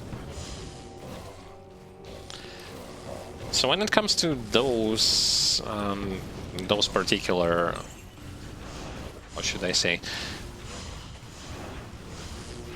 those gems, I remember it being like from 3 gems of lesser quality, you create 1 gem of a higher quality.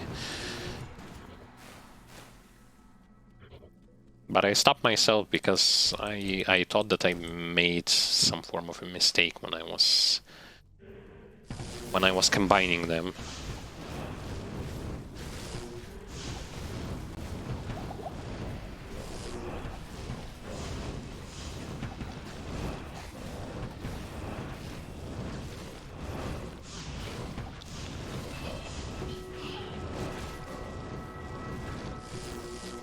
Okay. Holy. The design in here looks pretty damn nice. Feels like we are going into an unknown temple, underground temple. I remember that we need to get rid of those snakes that have caused the eclipse. But something tells me that they aren't here, not in this place. This is more of a side area.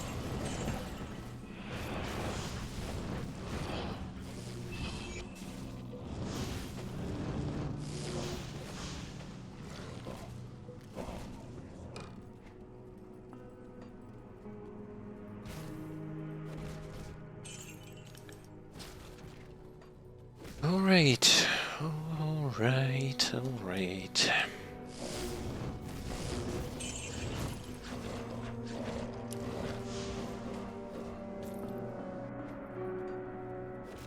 And yeah, I'm slowly approaching revive skill.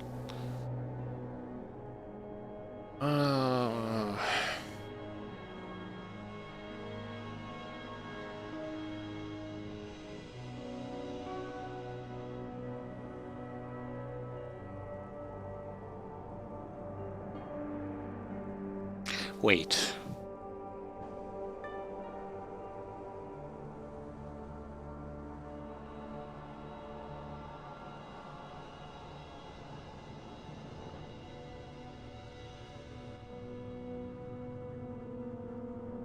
Raises a powerful revived monster to fight for you.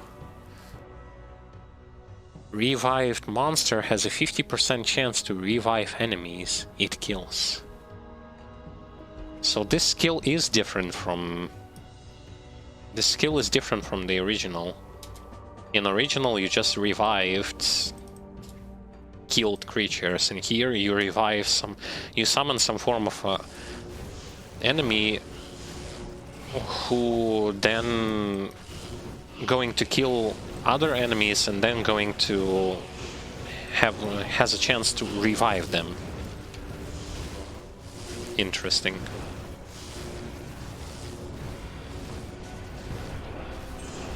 I just kind of forgot how this whole combination of gems functions, and I want to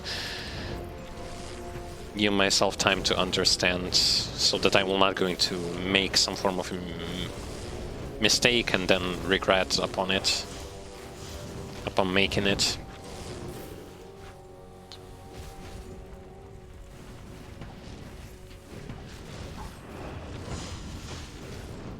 This is why I'm kind of hesitating on socketing anything or combining anything.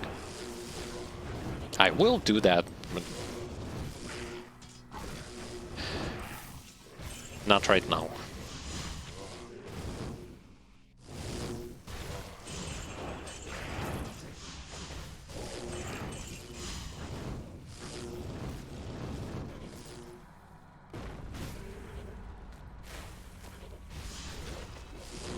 By the way, I completely forgot to check what type of damage does Revive Monster do.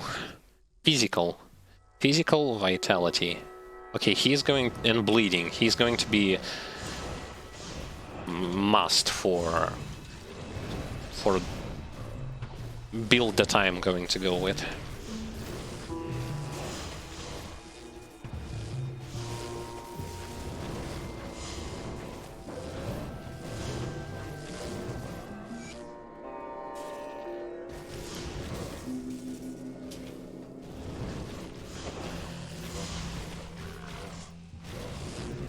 Such a huge place.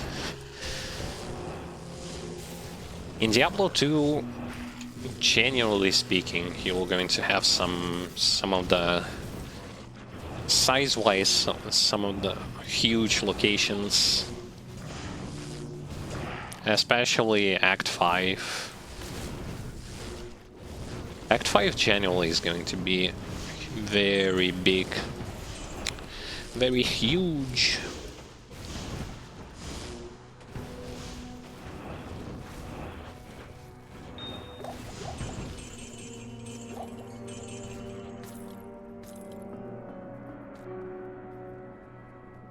So the Heraldric Cube is here. I wonder if all of the recipes from Heraldric Cube from the original D2 are going to work. Though I barely know what kind of recipes there are, but we shall see. There's bound to be something on the surface of the good old internet, I guess.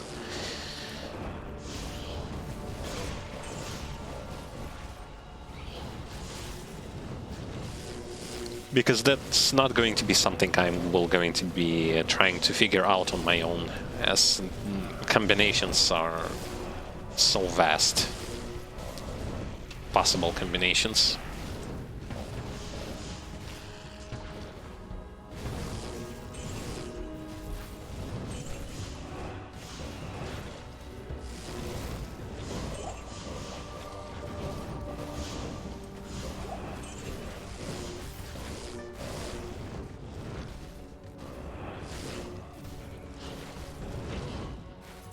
Damn.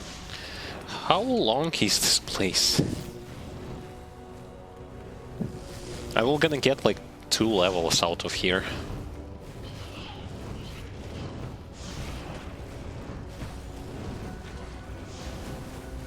I still like the fact that they have managed to maintain that atmosphere of the original. Even though in different engine, still feels almost as good as the original when it comes to atmosphere-wise. And I mean, it's definitely way more work than Blizzard themselves have put when it comes to even doing something good for anniversary of Diablo 1, when they have just slapped one, like, they've placed Diablo 1 into Diablo 3, and it played like complete garbage, and it felt like complete garbage, because it was a complete garbage. And hopefully, when they will going to be doing possible remaster for Diablo 2, they will at least going to put some effort into what they're doing, and not just a cheap cash grab. Though I have little to no faith in the company whatsoever.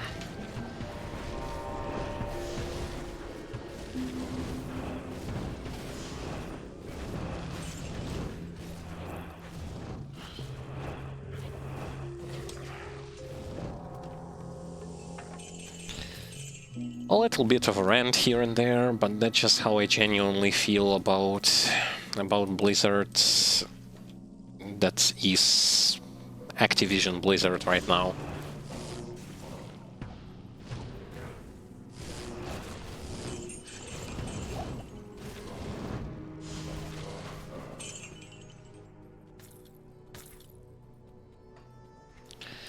Okay, so I can go here, and then over to this side to check what is left to explore. See how many recipes I actually collect. Those are all needed. Recipes for components, recipes for items, recipes for relics, all kinds of recipes.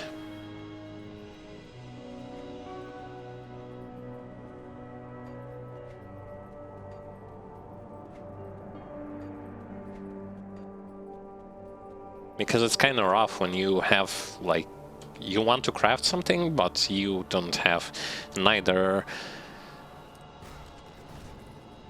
components that will be used for crafting, and you don't have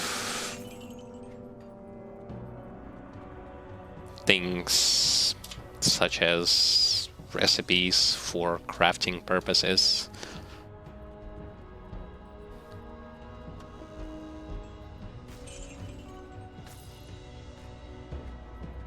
Alright, there was pretty much nothing here, so I can get back on the track and go over to those two areas, check what there is there, and if it's nothing there, we go over here and check if there is something missing.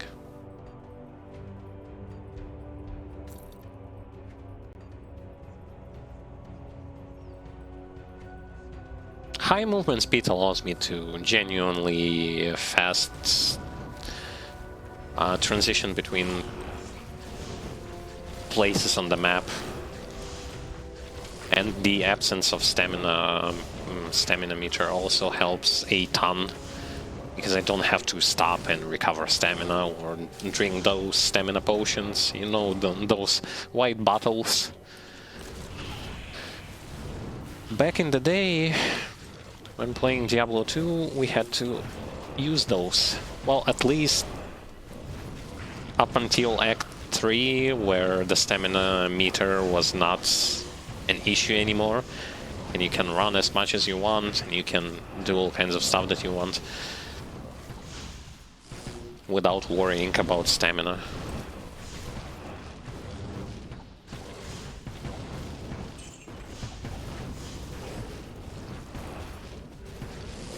Over here they straight away just went and not include this particular mechanic, because, well, let's be honest, it isn't... Even Blizzard themselves said that this isn't something that they were aiming for, and this was a bad mechanic that slowed down progress initially.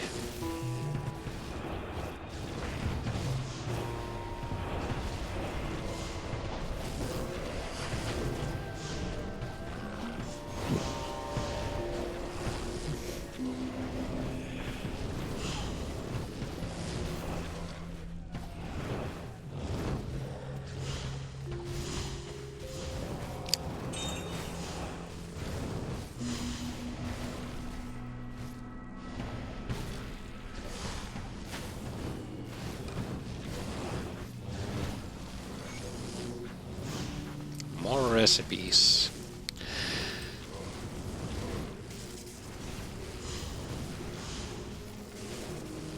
I'm not caring that much about recipes for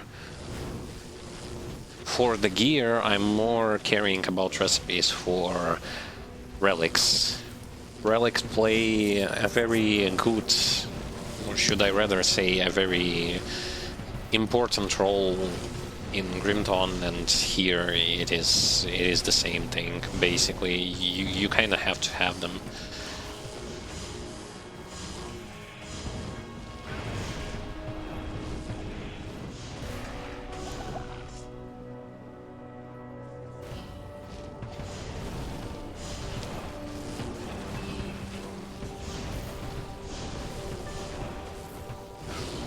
Oh man. I have to always keep an eye on what am I even saying? I have to keep an eye so that enemies will not going to approach and start hitting me, because my character is like super fragile. Doesn't have that much HP, he doesn't have that much resistances, and in case something, if they will going to attack me, I will going to die. Currently I still haven't died though. Which is spectacular, considering how many unforgiving odds are stacked up against our character. Still strong, still going. Granted, that's the plus of playing as a summoner.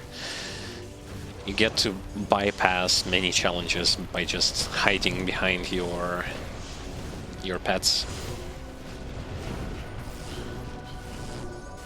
I don't know, many people find this concept boring of playing summoner class, as you don't really get to feel like you're in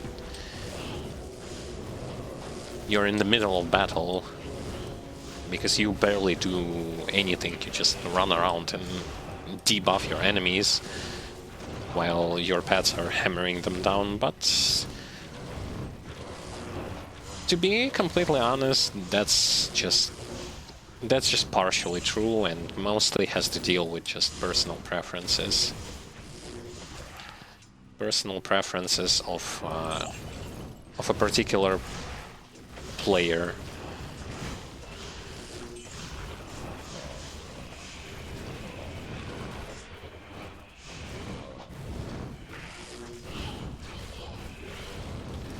I have absolutely like zero prejudice against playing as a summoner.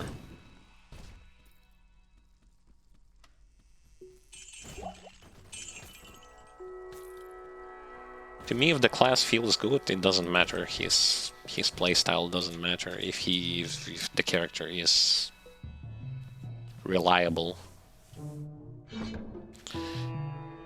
Do I want Iron Golem instead of my Blood Golem? I mean, he has more health and defense.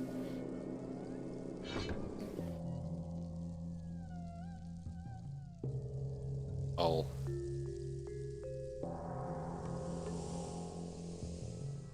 I have to put point into here. Okay. Fine.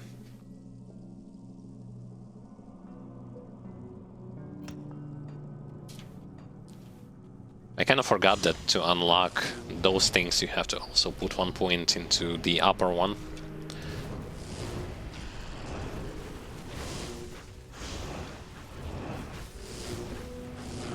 But I mean, this isn't a bad skill. Plus some defense. Well, projectile speed... Nah... Can live without it. Because I'm not pumping up that much my skeleton mages.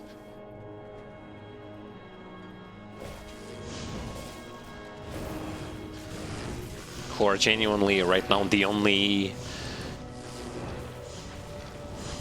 friendly summon who can benefit from projectile speed, but okay. It isn't a total waste.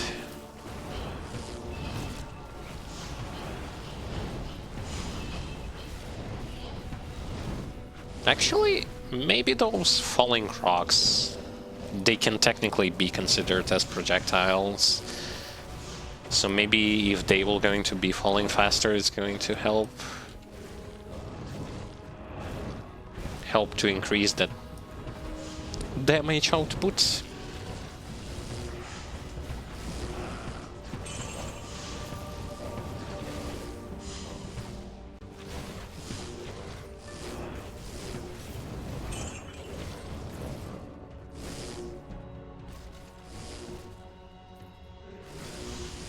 And yeah, I kind of was wrong about the fact that nothing changes when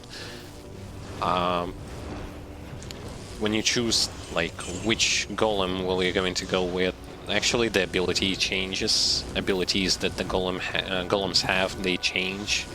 It even says like forges a metallic golem to fight for you. This golem gains new abilities. Yeah.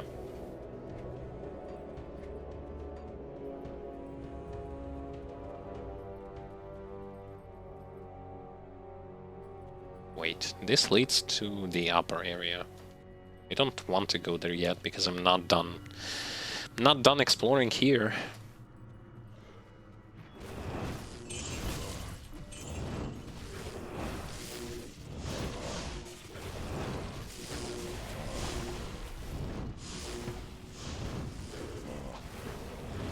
Being stuck between minions and enemies is definitely something I want.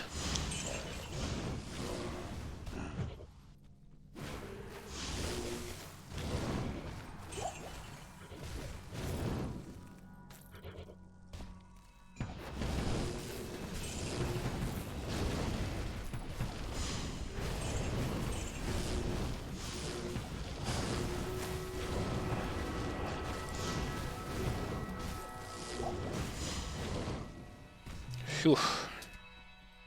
I'm almost done here, almost. Well, almost, but not yet.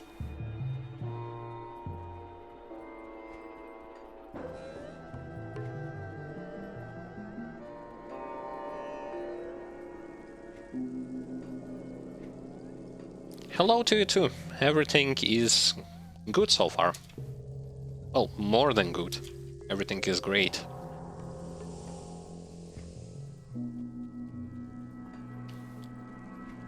Enjoying the good old Diablo 2 modification for good old Grim Dawn.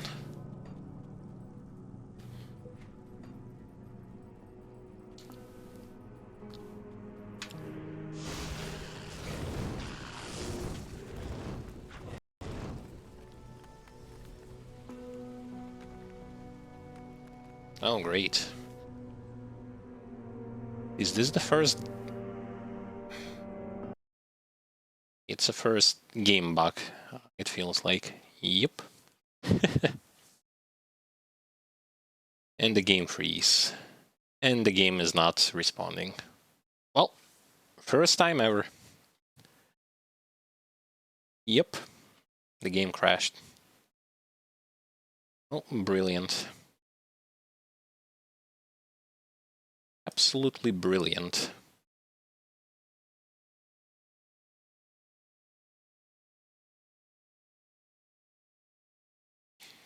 As we were almost done with exploring the caves, it crashed.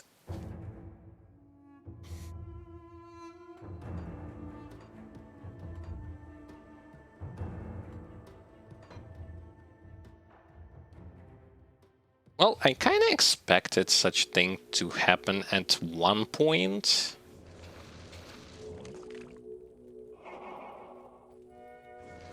Kind of expected it.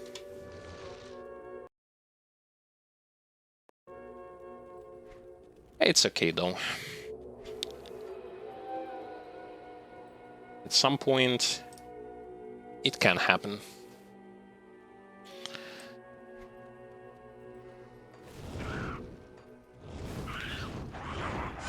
We are lucky though.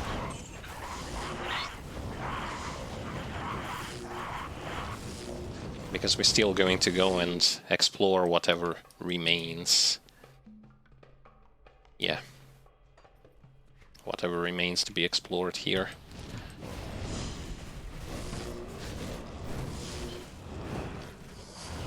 I'm not going to clear it twice again. I'm just going to go and check those places that we haven't been yet.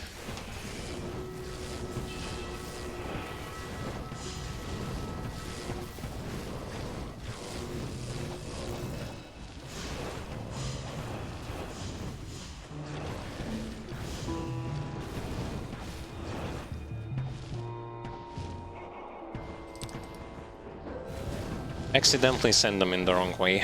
I was just planning on setting their behavior to aggressive. Ended up sending them in the wrong direction.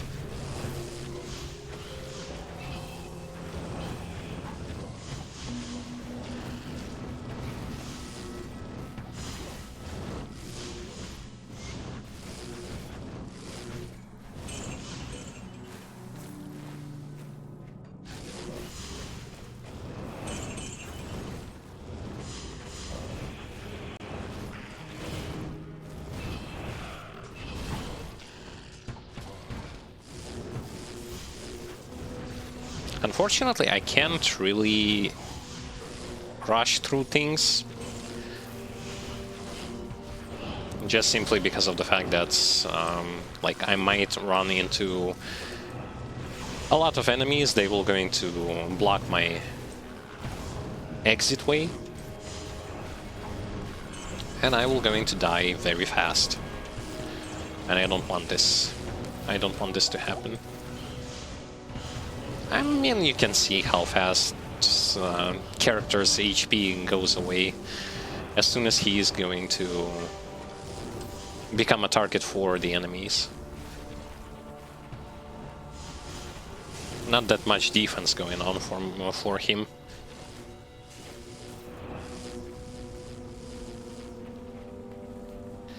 Okay, I have to go all the way there.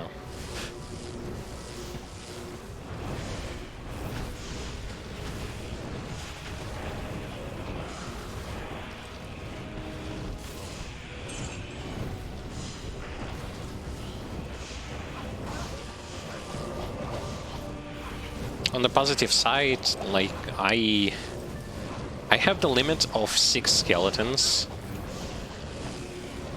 Each time I cast resummon, it resummons 3 skeletons.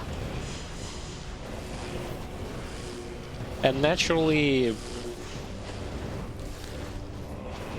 I can restore the numbers pretty quickly, because the cooldown for it is like 4.2 seconds.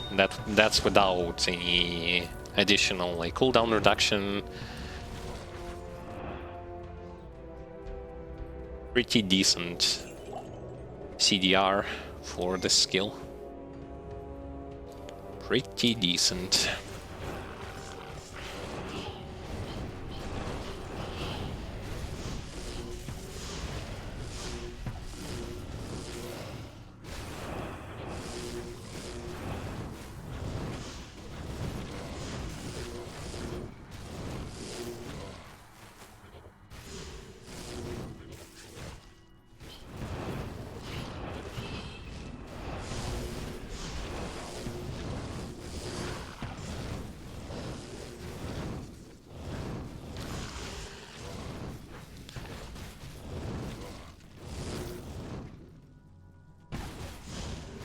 Turns out I will be clearing like half of this dungeon.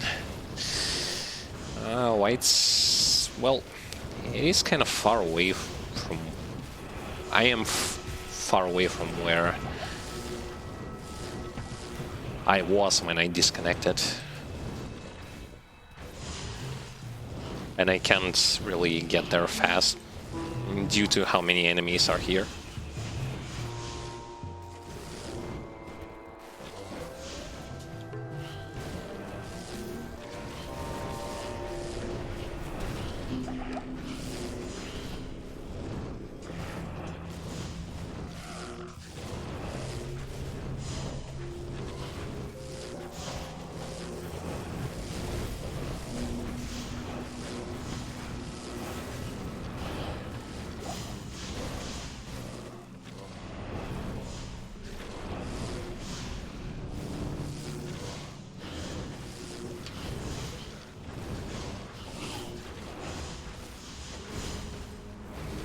So thus far for each quest that we have completed, we've been provided with at least like 1 devotion point per quest.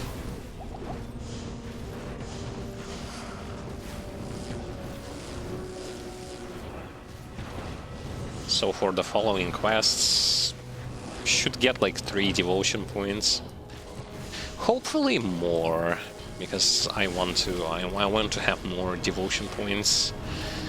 I want to have some useful constellations going.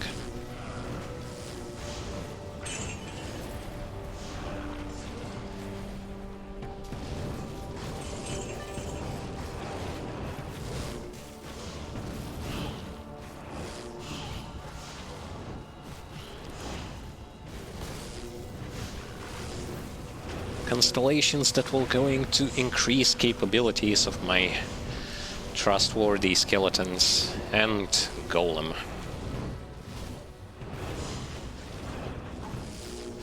Which, by the way, I haven't really looked at, but I have to check it out. Does the mercenary actually scale also receives benefits from the bonus to all pets? Technically he is more like a pet because I can resummon him, or should I rather say like pseudo pet?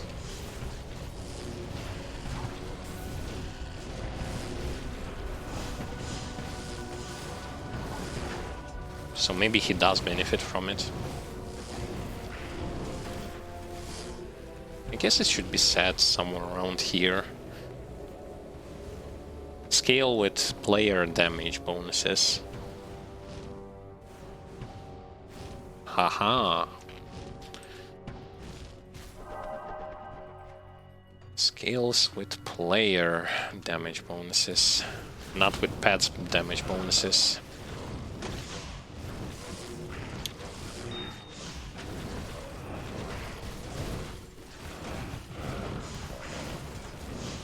But then it's kind of worse. It's worse for me because I myself won't going to have that many items that will going to increase my personal damage. I'm more about increasing my pets.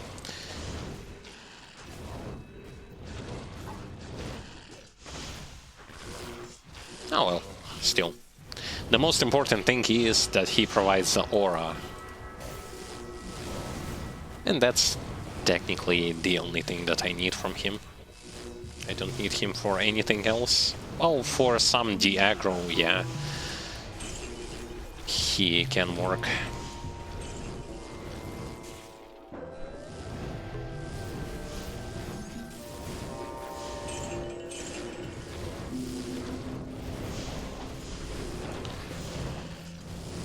Whew. Are we done yet here? No, it doesn't seem like it.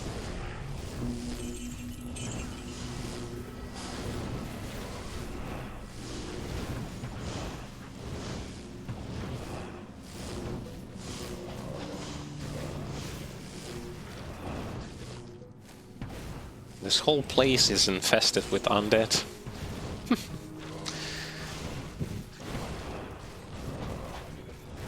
A lightning skeleton magus looks amazing on the enemy side. They're all blue, shining with blue.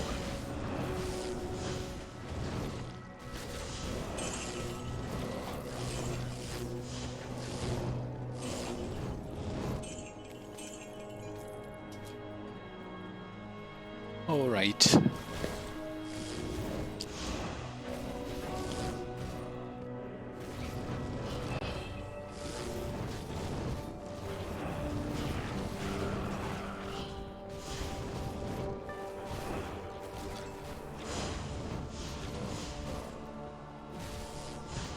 I think yes, level 30, 32, 31 is going to be when we are going to finish with Act 2. just from how things are looking right now. This assumption may be wrong, and it just depends on how many more locations do we need to go through and how long will they be. If they will be something like that, then yeah, definitely I'm going to be wrong about it.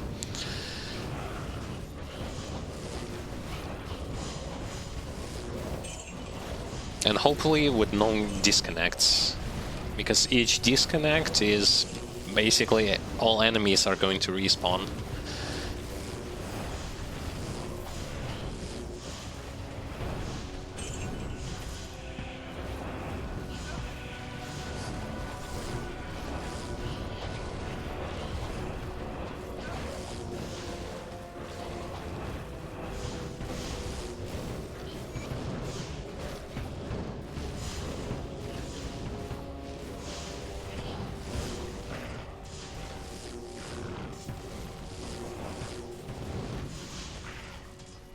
Holy. This place, though. One ancient tunnel indeed. Whoever dug it must have been doing a lot of work.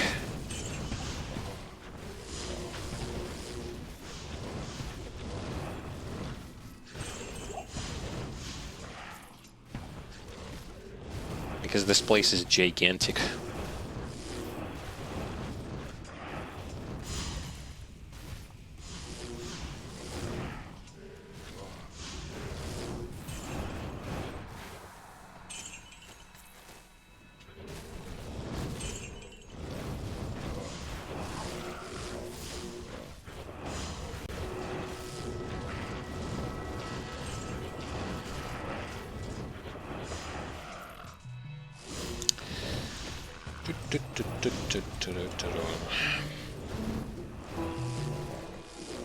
I found an interesting stat in here when it comes to rune wards that are giving bonuses to pets. So apparently such thing as block chance, like your pets have the stats, so because the rune wards, there are rune wards that are increasing that particular stat. I don't know how it exactly works, but oh well. I guess if it is here, it works.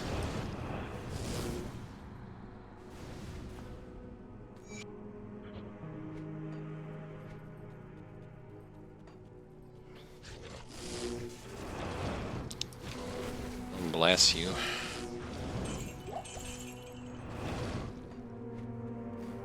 Yo, this place is not over yet.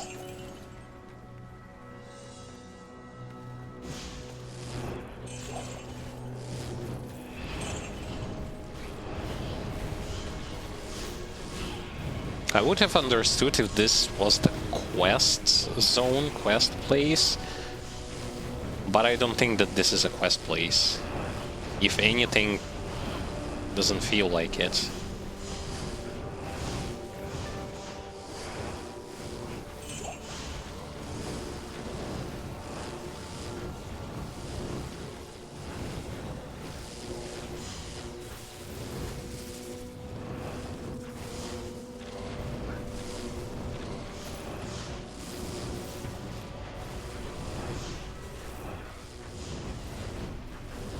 Wow, I've done with 2 leads simultaneously, and a whole bunch of minions are left to kill.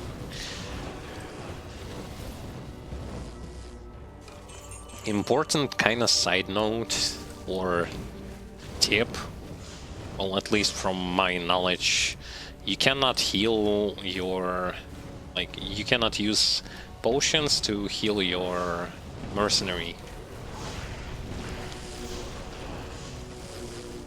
He either has to regenerate health himself, you can resummon him, but the cooldown for resummoning is kinda long, or you can simply, I don't know, like, if you are, for example, a cultist, by the usage of Blood of Drake, you might heal him. or some other class who has this kind of healing skill involved, you can heal him.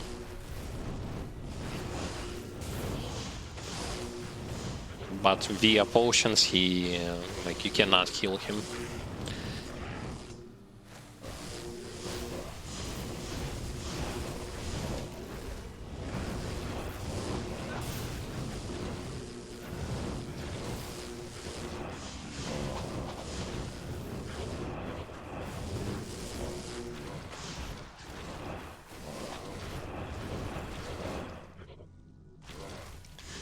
Oof.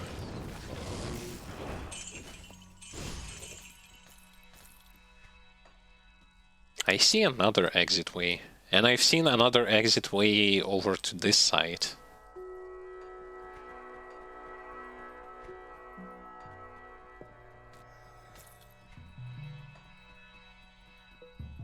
Thus far already got 3 levels from one underground area, and that's a lot.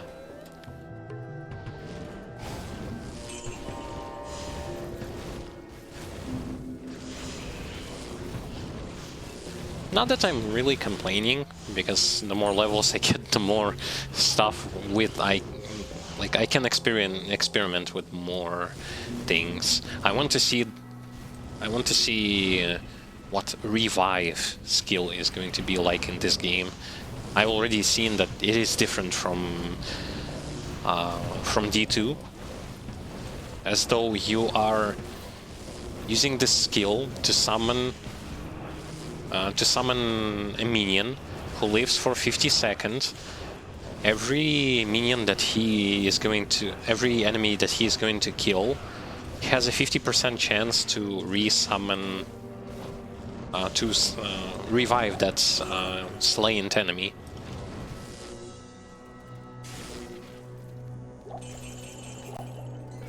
As if when we are speaking about Diablo 2 revive skill, you just basically kill enemies and you can resummon them, and they will fight for you for a brief period of time. Okay, got myself an iron golem. Iron golem. I guess 1 point into plus, just to keep things balanced. Well, they aren't that balanced. And there is my iron golem. Unfortunately, he doesn't change that much visual-wise.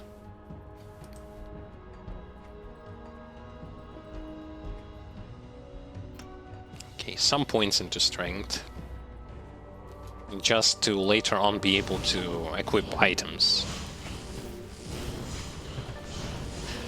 Oh, I see what kind of new spell you have. You have the Blade Burst.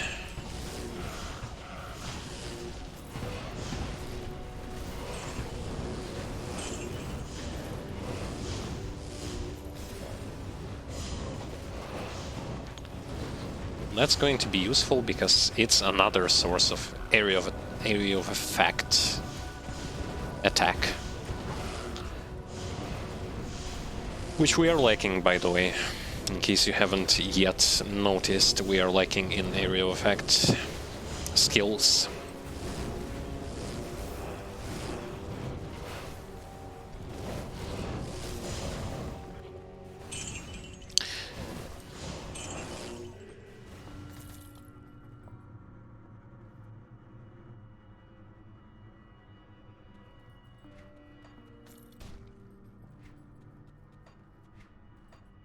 It would have worked even better if he would, yeah, that thing, sure, but it would have worked even better if he either made them also tankier or, via buffing their defense, or by buffing their health, or by, I don't know, making so that they will going to receive less damage from AoE sources.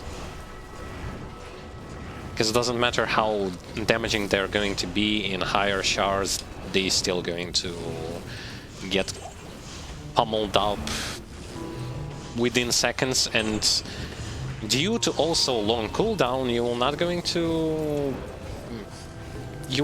to survive to resummon them however many times you need to resummon them to finish the fight. Like,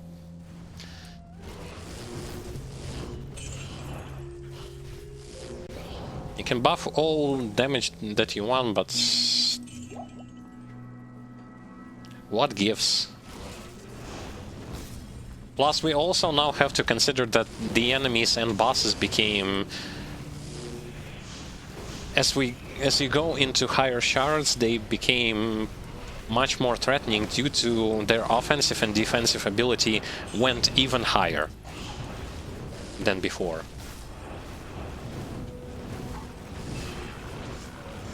I don't know, it's going to...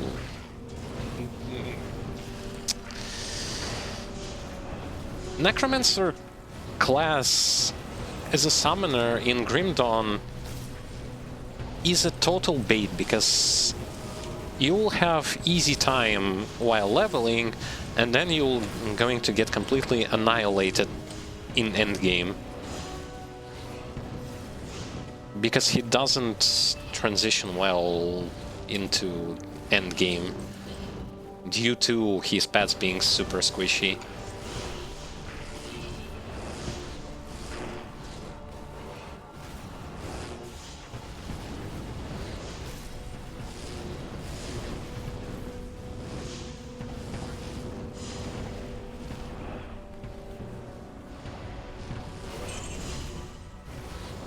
Yeah, like we still have Conjurer competing with Conjurer.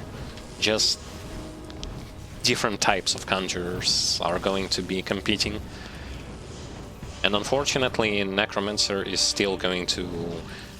He's going to be good for leveling, he's going to be garbage for late game. Haha. I wonder what changed. The fact that he is now even better when it comes to how fast you reach endgame and how easy you do that, but he's still going to be nowhere near as good as Shaman plus Occultist. Unfortunately, like...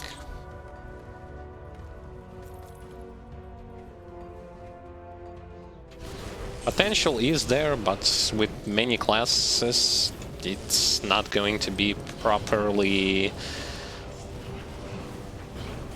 realized.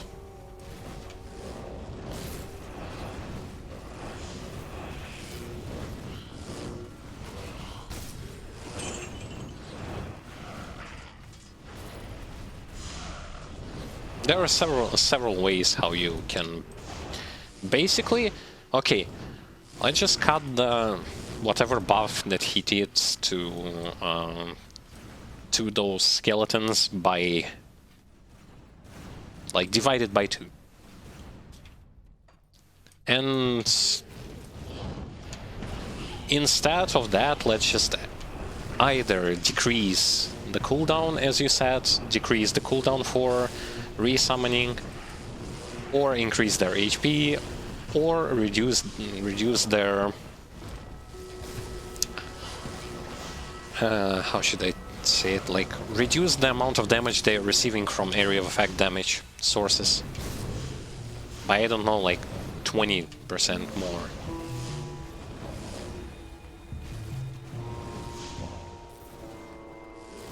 One of those options, like...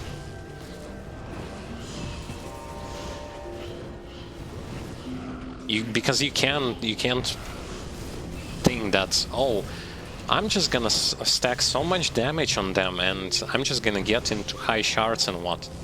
They will all going to die within... Musilog the Chillwind will going to annihilate them. There are many videos on YouTube from high shards where you can see how, like, even Conjurer pets getting devastated by Musilog the Chillwind. That's fat green guy from the second DLC can also devastate them. Who also...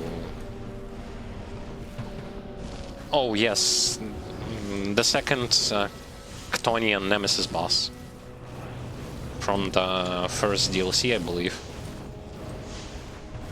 And what you gonna do about them?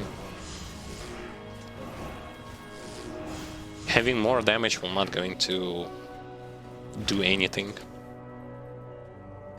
And that's just how it is, I think.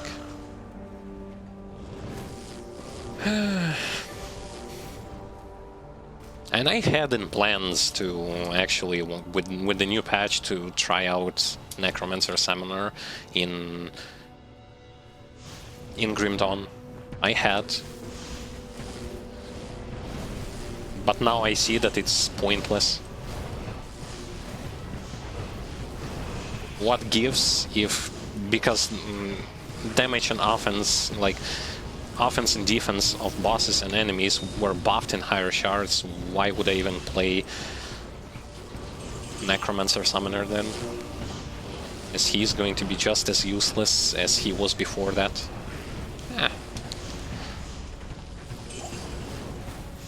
I'd rather stick with nerfed counter Summoner than with Necro.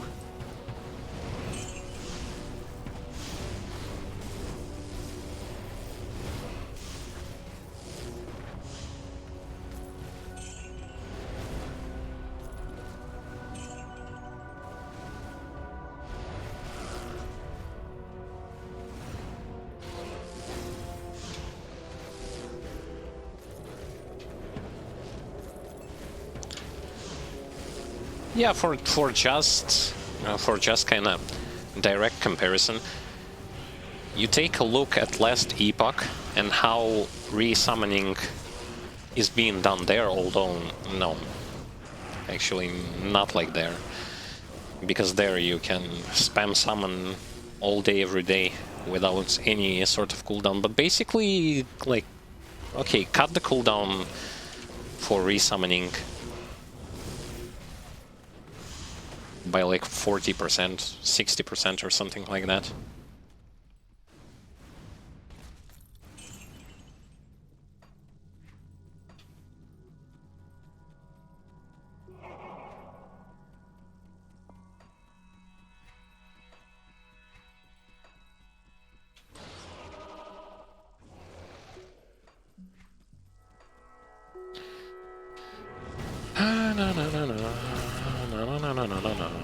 Oh boy, another elite.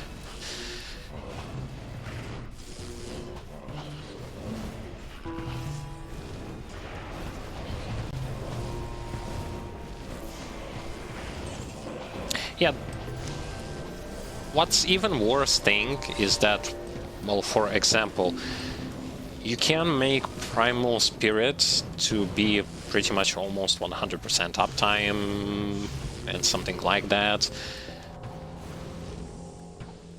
But you can't really make... like, you don't have the same thing for skeletons. Unfortunately, and even though if you're going to stack cooldown reduction, even though if you are going to get yourself all the best gear possible that you can find, it's still not going to fix the issue that majority of the time you'll be running and waiting for your resummoning cooldown, which doesn't really work in high shards.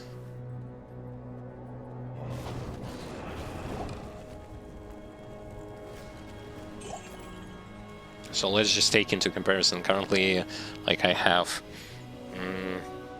so 4.2 skill recharge. Skill recharge doesn't increase for resummoning skeletons. Here it's still 4.2 without cooldowns and stuff like that.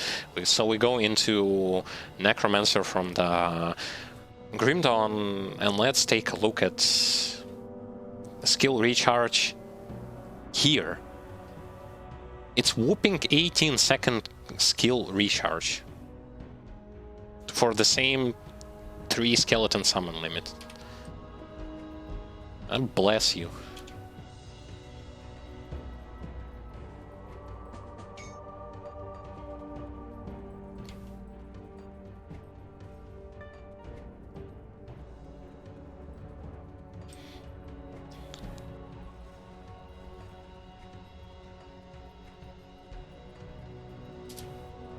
I just don't really see why and how, unless you deliberately don't want to make this class better. Why are you ignoring this issue?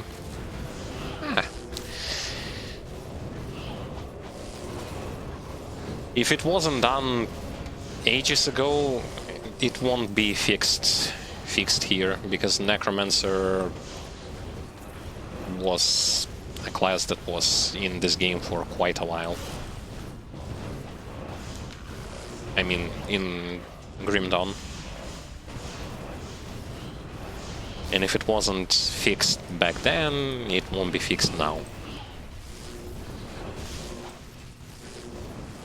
So yeah, if you want fast leveling, easy leveling and stuff like that, to get fast to level 100 and yada yada yada, you can pick yourself Necromancer as a summoner. But if you want to be less faster while leveling, but still, less faster while leveling, but way more comfortable when it comes to endgame portions, grab yourself Shaman paired up with the Cultist. It will save you a lot of nerfs.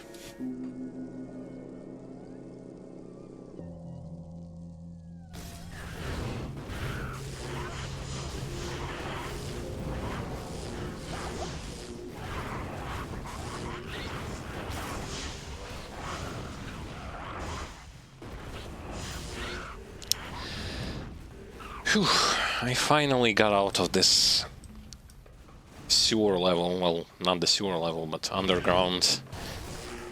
Jeesh. Got 3.5 levels from one location. Holy, and that was a side zone, not even quest zone or anything.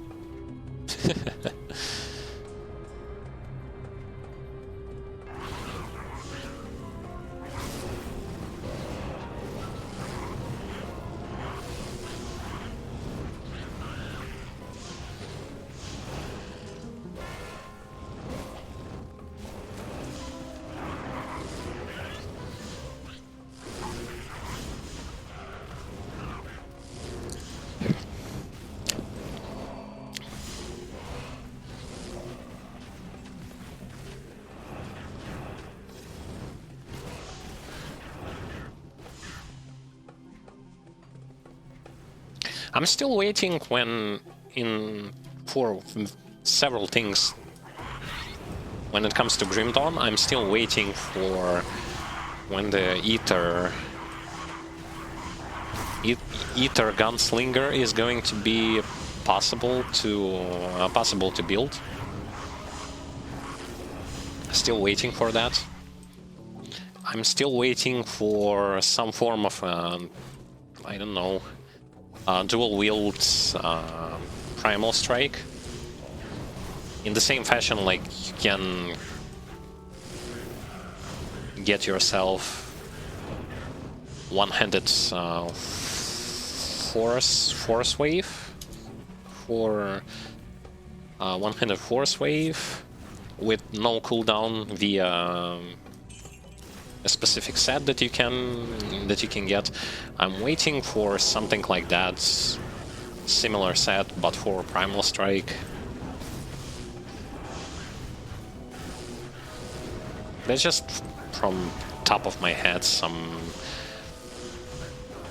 some builds that I would have wanted to try out, but unfortunately, currently I can't do that because it is impossible.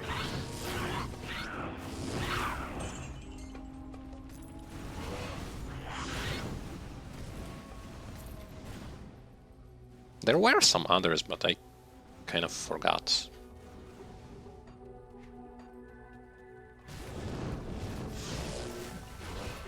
Last one to all skills.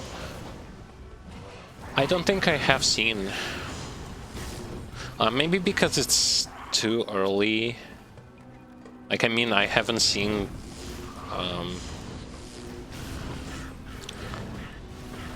I haven't seen any legendaries yet. I've seen green items, although wait a second. Maybe from something that I have.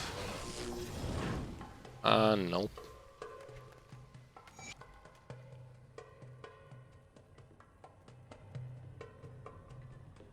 No, unfortunately no.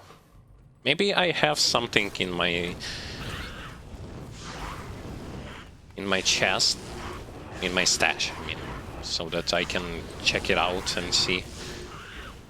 There's bound to be such items.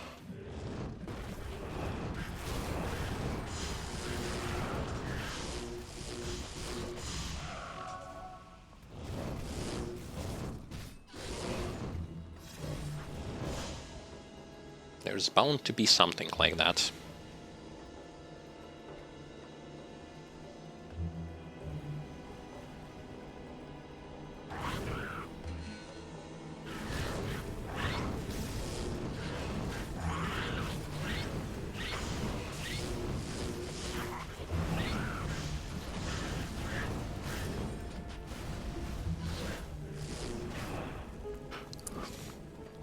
This is going to be useful, I mean, this plus to all skills, especially for those who pair up classes from 2 different games.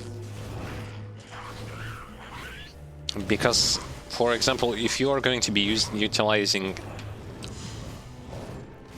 classes from 2 different games, I don't think that besides like having pluses to all skills, there is going to be a way to simultaneously provide plus to skills to both of those classes.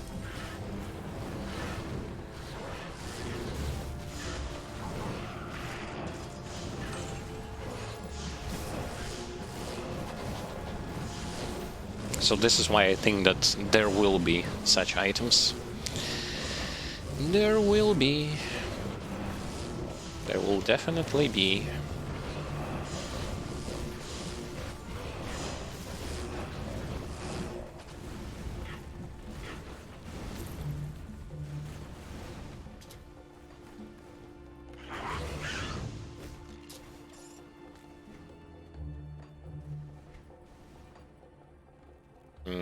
Ancient tunnels. I already was there.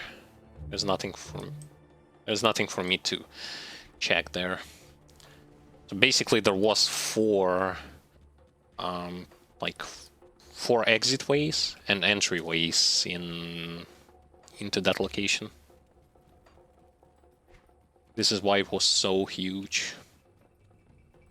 Valley of Snakes is actually where we need to go when we're speaking about completing the quest to remove that solar eclipse.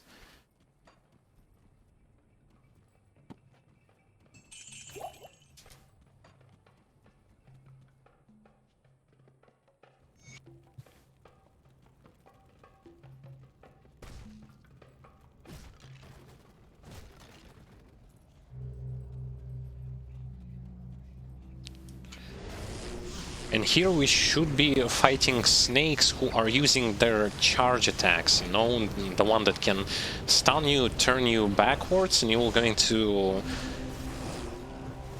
start to become buggy a little bit and run backwards. And when running forwards, you will be running with your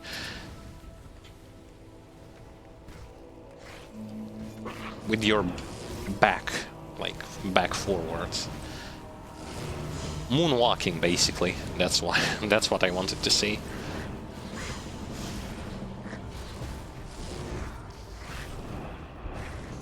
Just for curiosity's sake, I actually want to get hit by one of those charge attacks. They are utilizing charges, but unfortunately they're being stopped by my pets.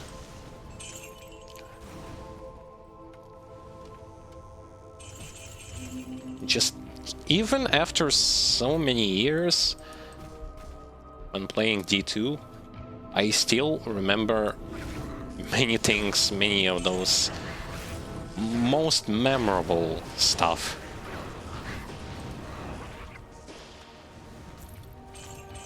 Because this is how how much this game just drills into the mind of a player. I even know that in this game there is a Tyrael set, the Archangel set, though I never got it. I just know that it is here. And as far as I remember, you can get it in Act 2. Well, basically in the act where we are right now.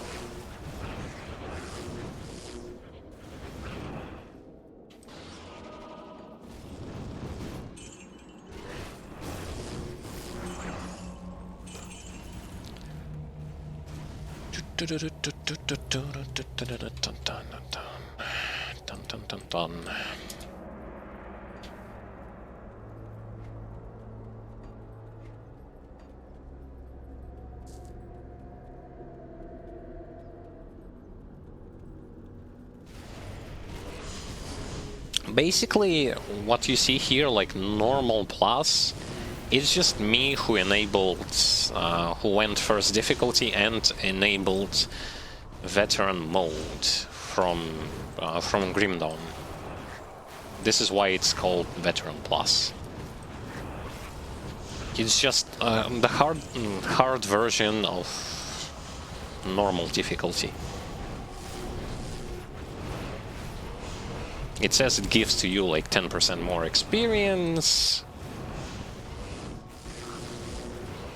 but enemies are going to be tougher and harder to kill.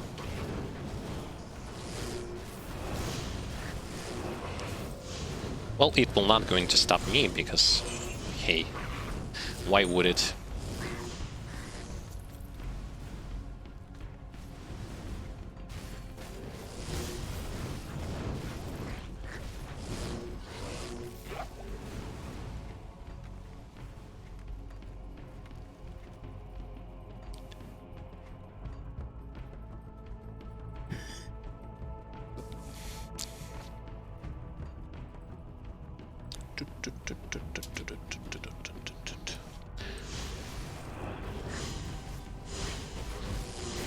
When I was searching some information about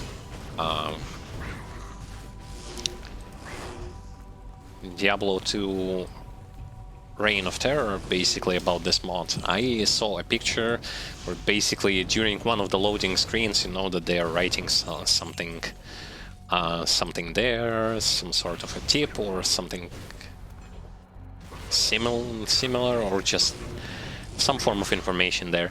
So it's basically one line was, did you know that if you die during hardcore mode, you can get access to a secret Act 6? Such a trollish thing. Secret Act 6. I guess it looks like I don't know, like similar to title screen. It's very short, but it's very memorable.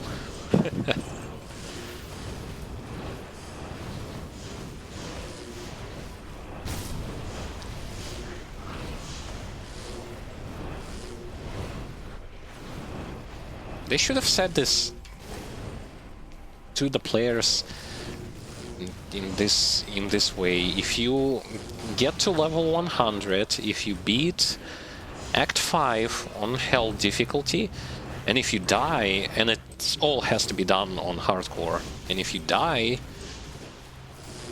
you're going to see a secret act. Oh boy, a secret act 6.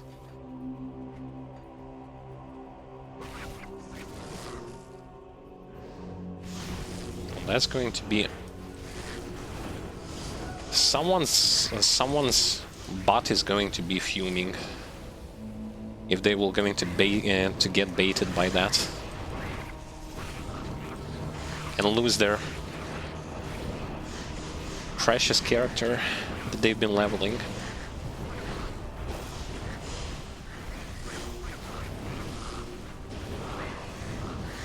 I only now have actually saw that Golem doesn't do any form of damage when he's not utilizing skills.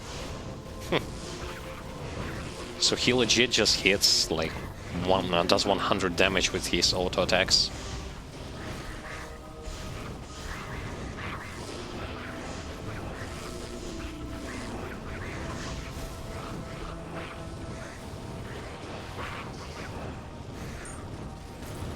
Yay! We did it. I don't know what we did it, but we did. We did what we did.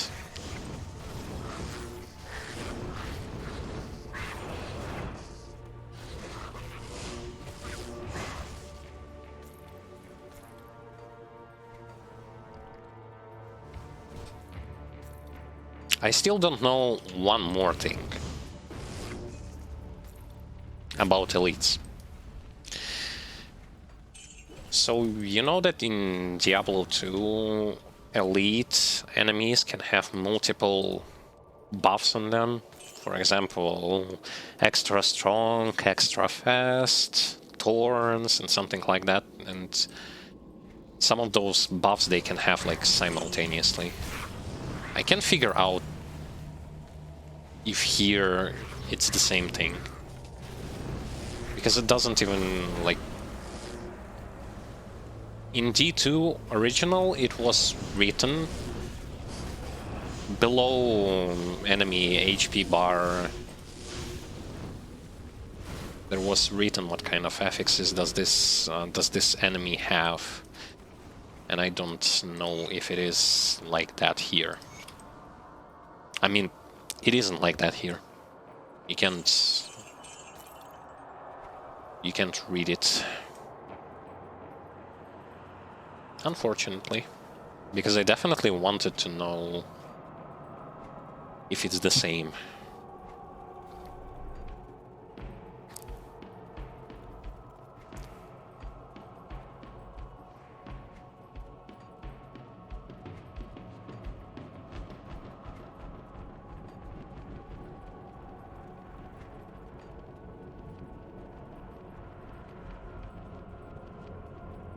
I also don't, and I cannot currently confirm on it, but there is such thing like immune to freeze or something like that. Basically things that if you play with a only certain type of damage, you will not going to be able to kill that enemy. You'll have to skip it.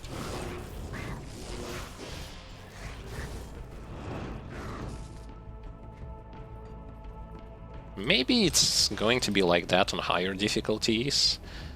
On Nightmare, Hell. Maybe. Maybe not. I'm just assuming.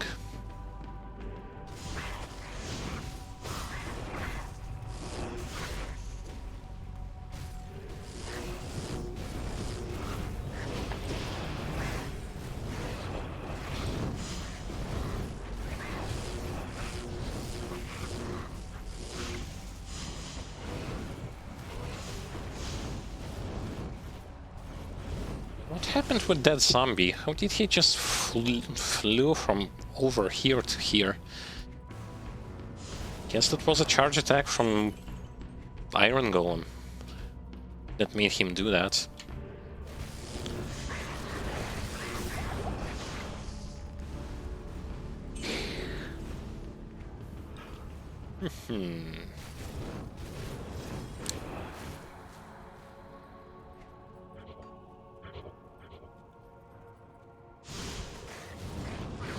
Ever since we fought on Dariel, I haven't seen any poisonous enemy that would have done even remotely as close damage-wise as she did. We are like super poison-proof, protected.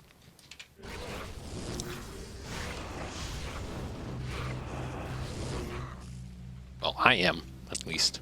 I'm overcap when it comes to poison resistances.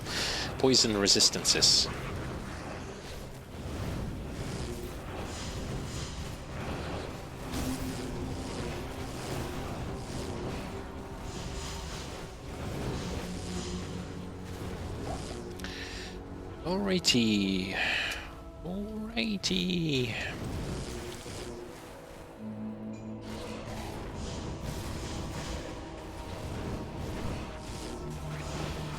Did I cut myself a devotion point? No, I didn't. Yeah. So the only source of me getting devotion points from is actually from quests. Well...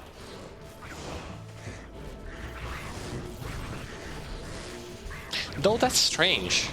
Then how exactly are you going to get 81 points by level 100?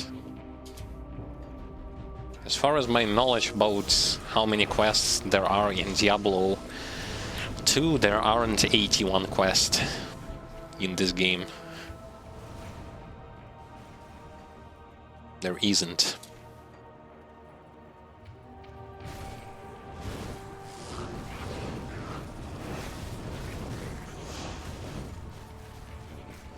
I believe the max amount is like 6 per act. It's just that they are long to do.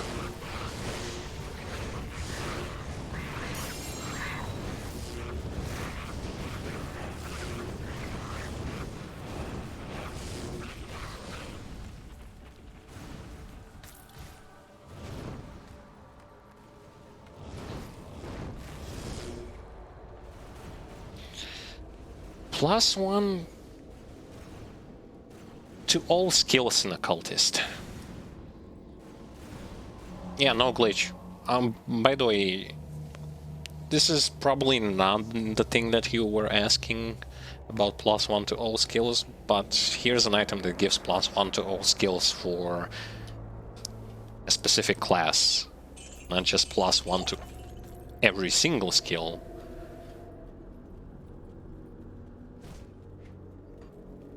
I think there should be.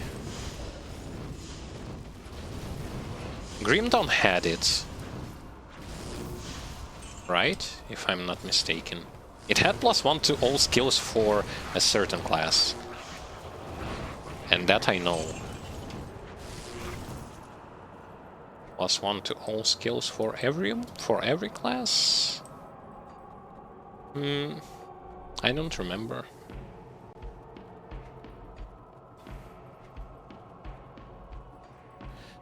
But regardless...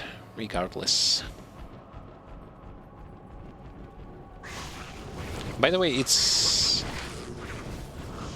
not after this quest when we are going to... when we are going to get to Palace. No, it's not after this quest, because we need to still kill the giant... giant thing. Giant incubator.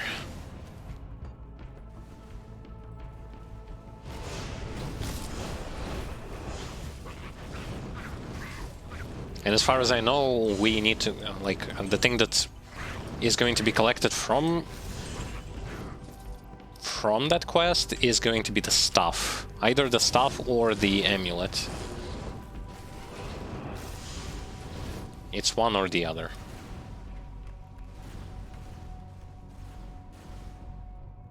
+1.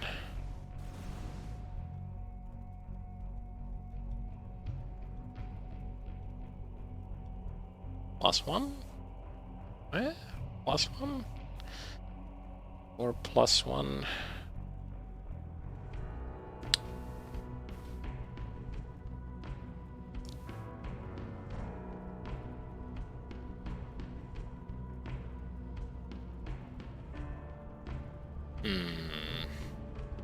+1.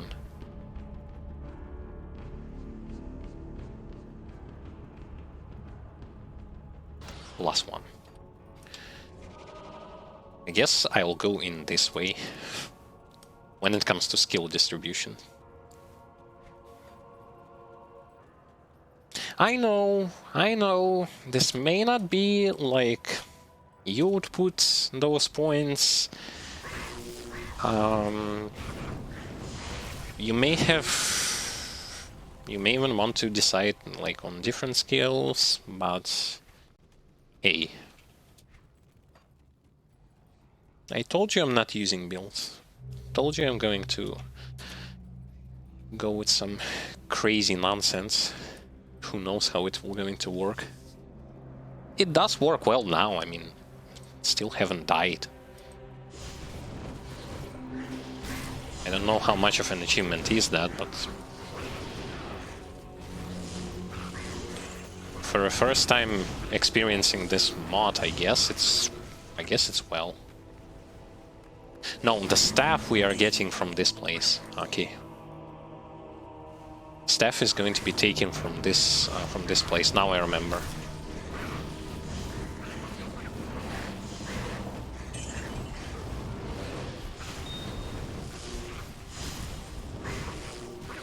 Yay!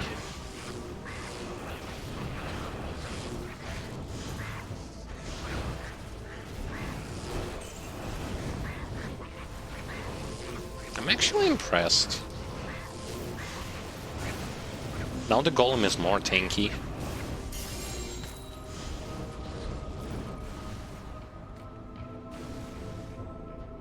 What kind of ring is that and why it had bajillion of stats?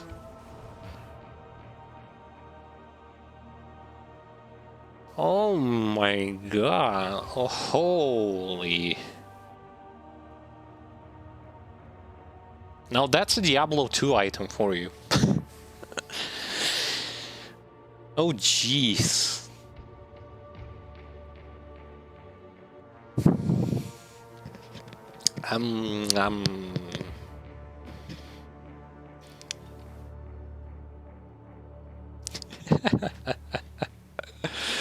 Oh, yeah.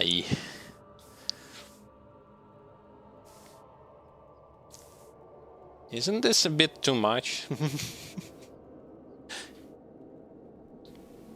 It's a low-level ring.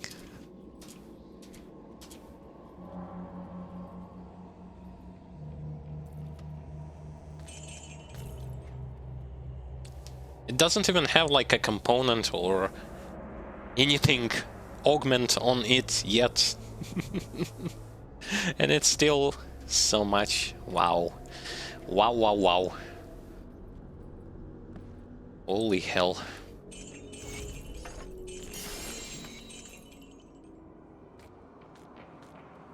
I'm amazed. I am amazed. An axe that gives for 5 set completion that gives +2 to all skills in Nightblade. Sweet. Only you need 5 set.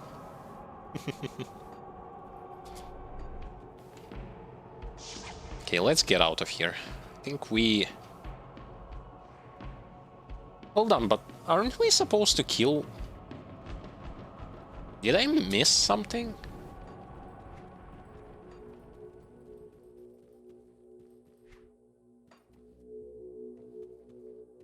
I need the Staff of Kings. I didn't kill the giant bug thing.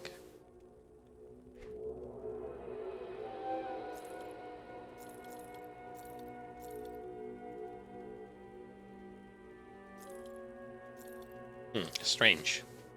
Don't tell me I actually missed something. Because I might have.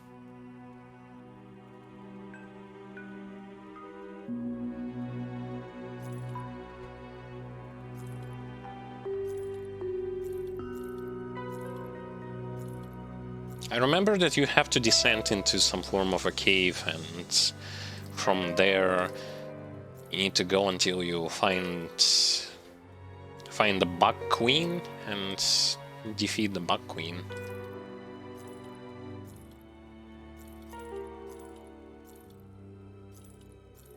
I think I missed it. Most certainly.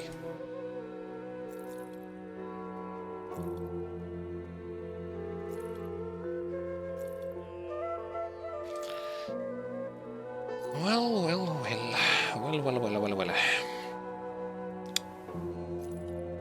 I'm just going to sell all these. Elemental resistances. Give me that. Give me that stuff. Because I was carrying a very poor blue item. Okay, so all damage, physical damage, and reduce their stun, cooldown reduction, bleeding.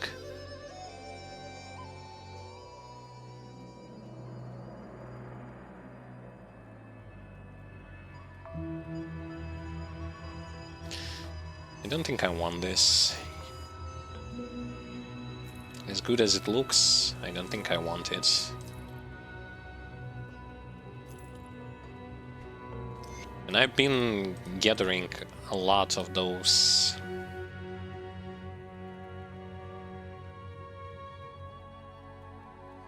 Chaos resist. Well, this is better than mine. Oh no, it doesn't.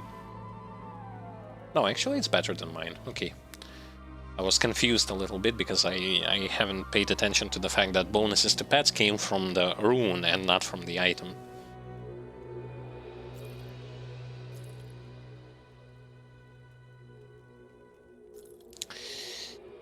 Okay, so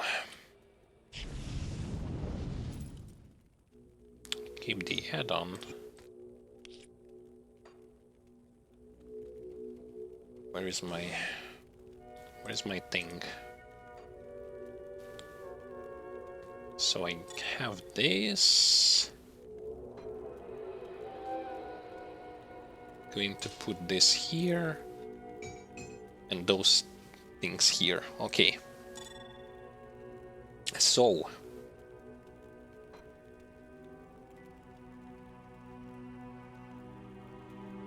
what can I craft? Can I craft myself a better relic for pets?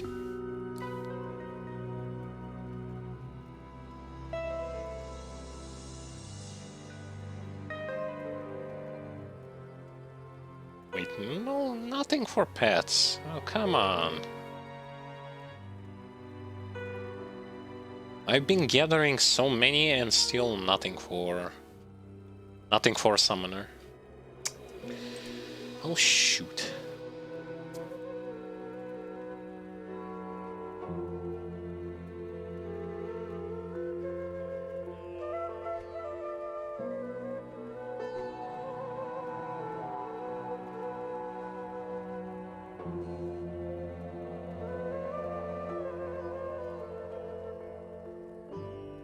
Poison acid resistant? Nah.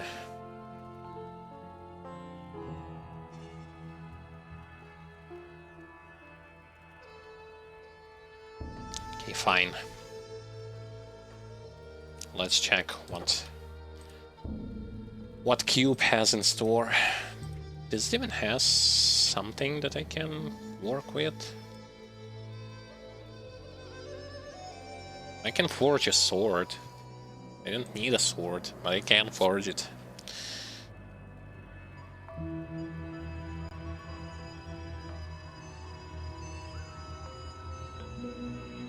Runes plus armor equals some form of a unique armor.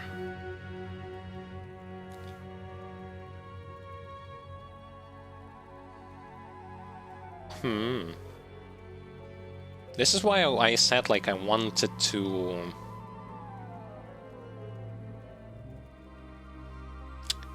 I wanted to figure this stuff out. See, you can combine runes.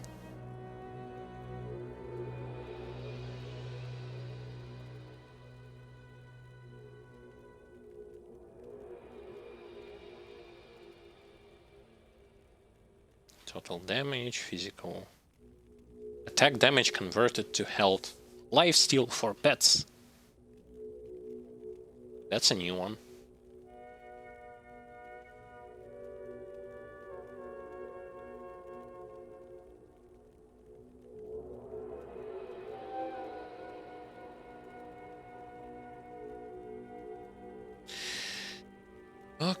Okay. So out of those things, I chance to avoid projectiles and melee attacks.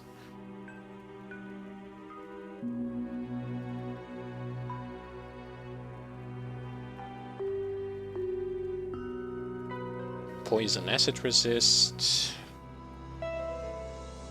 Lightning damage, lightning resist.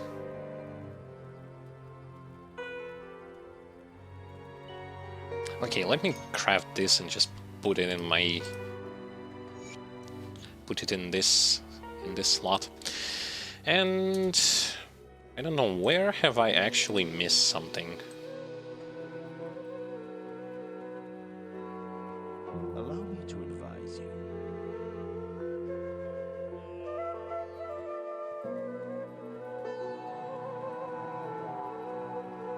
I've done that quest that has me to find out all about the eclipse and stuff. I grant you audience.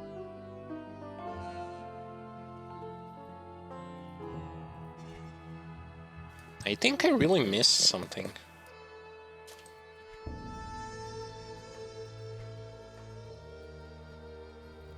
The Viper amulet you bear is actually the headpiece of a Horodric staff. Yes, you have an uncanny knack for finding rare and valuable artifacts. Of course, you'll have to use a Horodric cube to combine the headpiece with the shaft. I don't have a shaft. Ah, claw vipers are fond of magical artifacts. Did you happen to find one in their temple? Yes, I did. Blessings to you.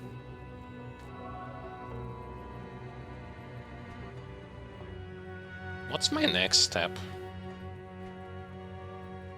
I think I really missed something.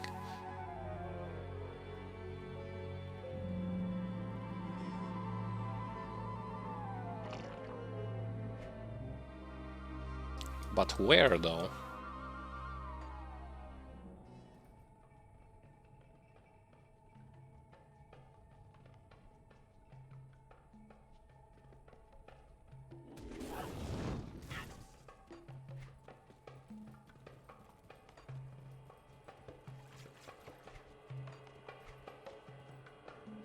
So I've been there.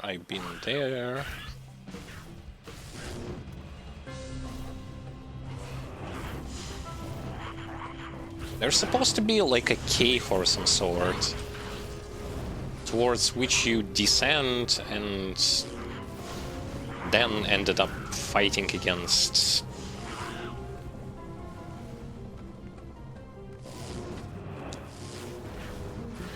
against larvas and leeches and all kinds of stuff.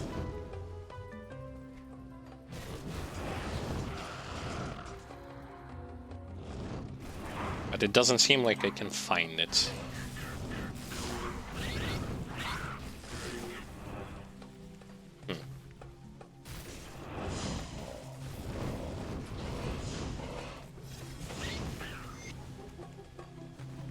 And that's me also specifically trying to not miss anything, and yet I still somehow missed.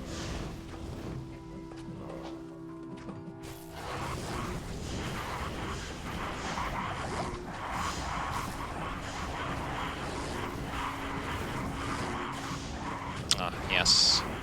They will all going to be chasing me.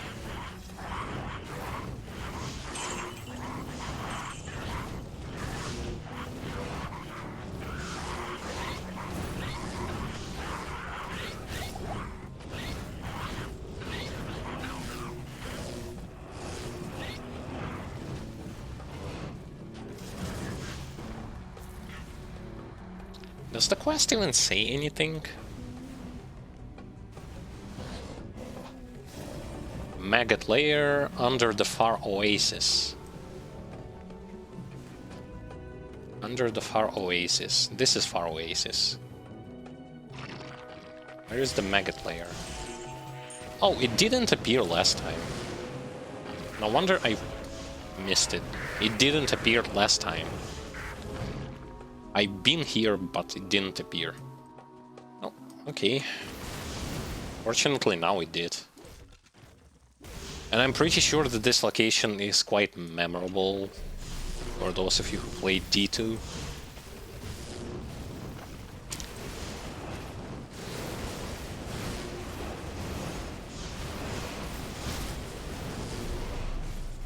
Especially the part where when you are playing as a summoner, you get to stuck because of your pets are blocking your passageway, and there are a lot of enemies. Well, hopefully with me it won't going to happen.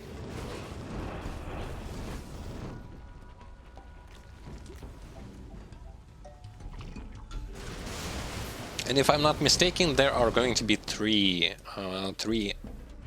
levels, 3 floors to this dungeon. It shouldn't be as big as the one that we passed before. The one that was completely optional.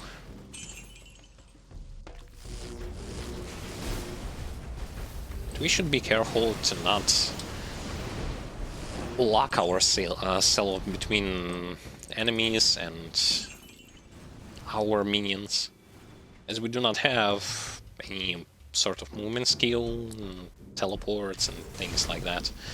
Don't have that.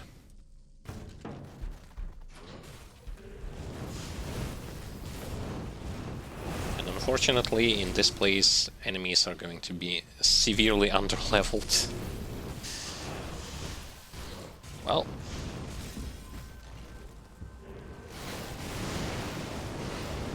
I take it. It was I who either missed or it just wasn't present, like the entrance to this place wasn't being displayed last time I was traveling through all of this. Because I definitely remember that this had to be done before snakes and eclipse.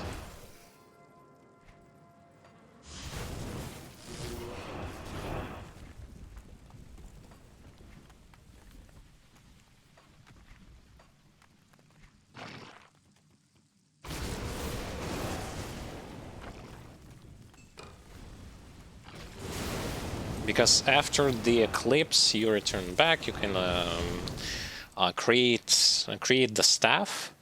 And you have to go inside the temple, not the temple, inside of the palace, and to see why exactly was it locked.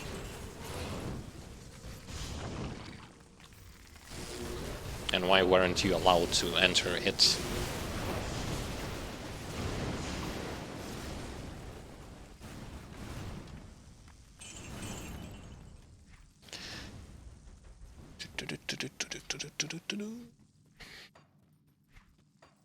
On the current level, I of course can return back and to fight those secret bosses that we could not kill in Act 1. Needless reminder, because in Act 2 they are still way too over the top, having like million or even more HP. This ain't something that my character can handle.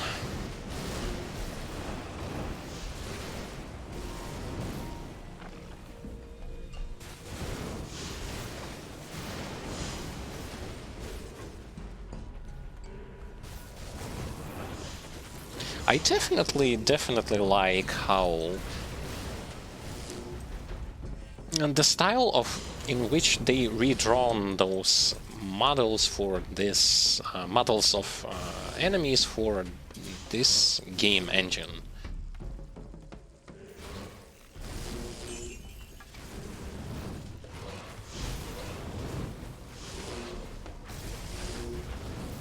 They look interesting. If anything.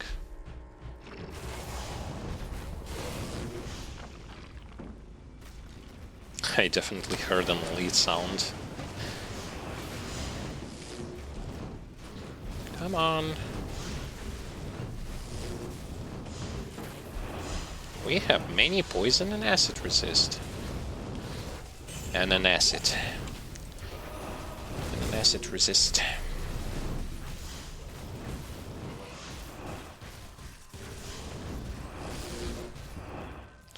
Okay, to the left is where we need to go. So I want to go in a different direction. They used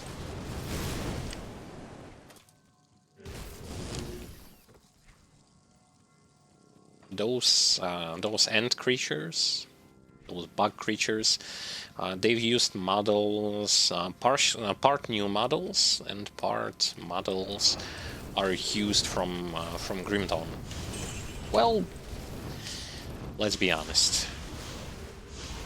Bugs are bugs, so got nothing against it.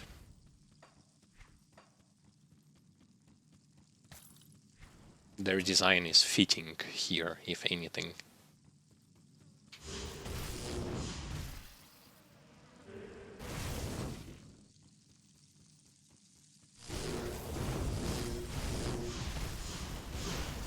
So interesting that there is no music, just some dripping sounds. Sounds of combat and sounds of something dripping. And no music. Music just stopped. Oh well.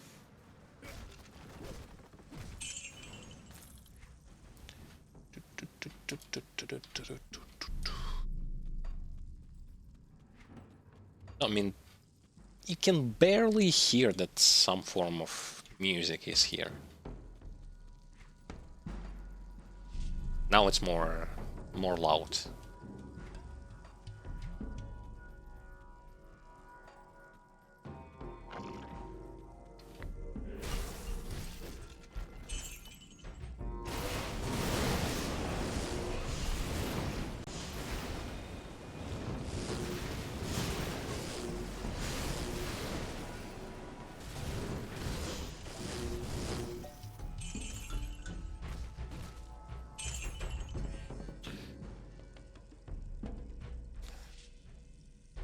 Maggot layer level 2.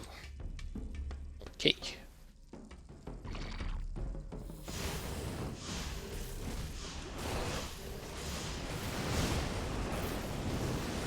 Isn't this the place where black scarabs are going to be? Because I remember that there were black scarabs in the original.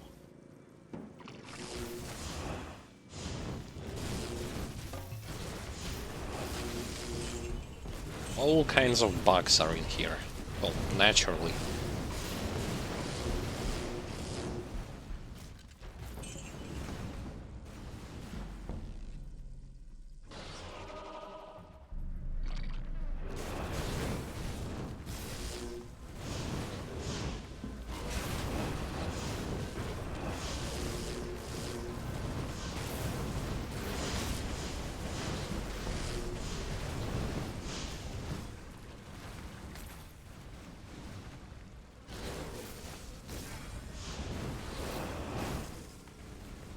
The faster I'm going to get out of this place, the better it will be, because I'm not getting any form of experience, as it feels like, not just feels like, but me over-leveling them by 6 to 7 levels means, well, not going to get any form of XP. Much like in Grim Dawn. If you over-level your foes significantly, be ready to not receive any sort of experience. So that's normal.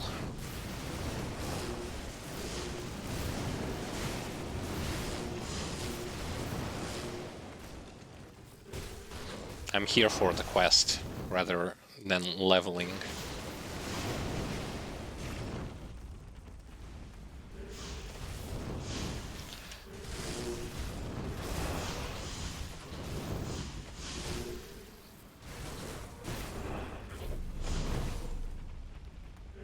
Getting devotions is going to be a problem.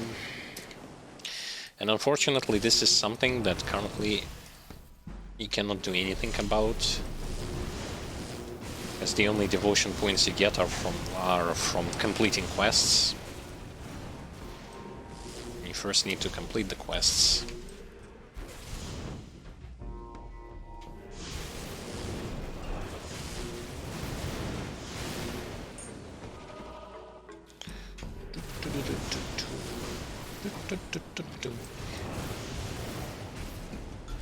Those scarabs are just...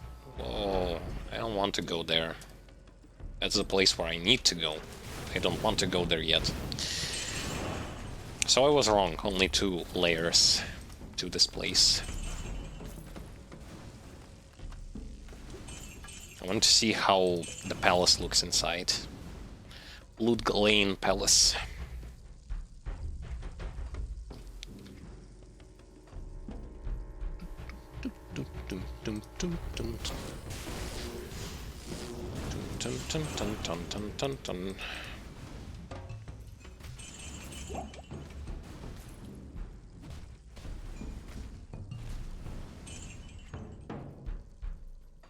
All right.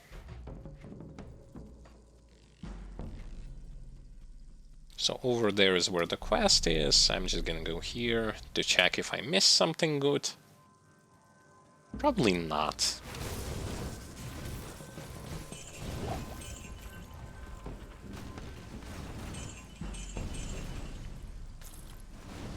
In this act, I just want to see 2 more locations, how they look visually.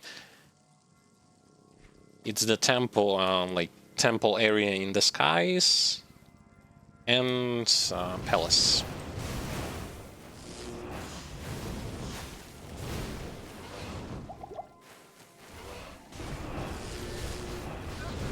Ah, this one looks pretty much exactly like... well, almost exactly like End Queen in Grim Dawn. But this one does not resurrect. No, it does. Holy, what the? Where did she go? What the? Oh. Well. Was thinking there will be a second phase. I guess not. I guess I was wrong. Okay. Anyway. Time to combine and create the staff.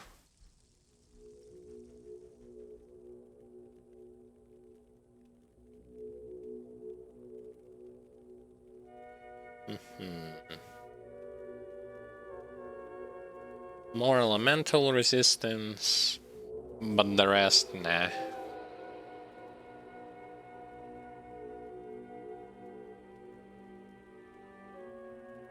Nah.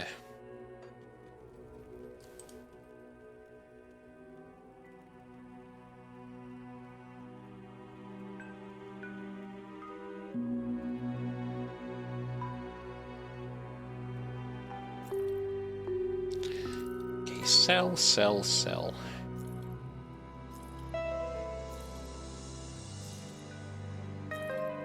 I guess it's safe to say that we can sell all this stuff. Nothing here catches the eye and our interest. I guess I really need to put more points into strength from now on. I cannot pick up and equip various items. And this is kinda a problem.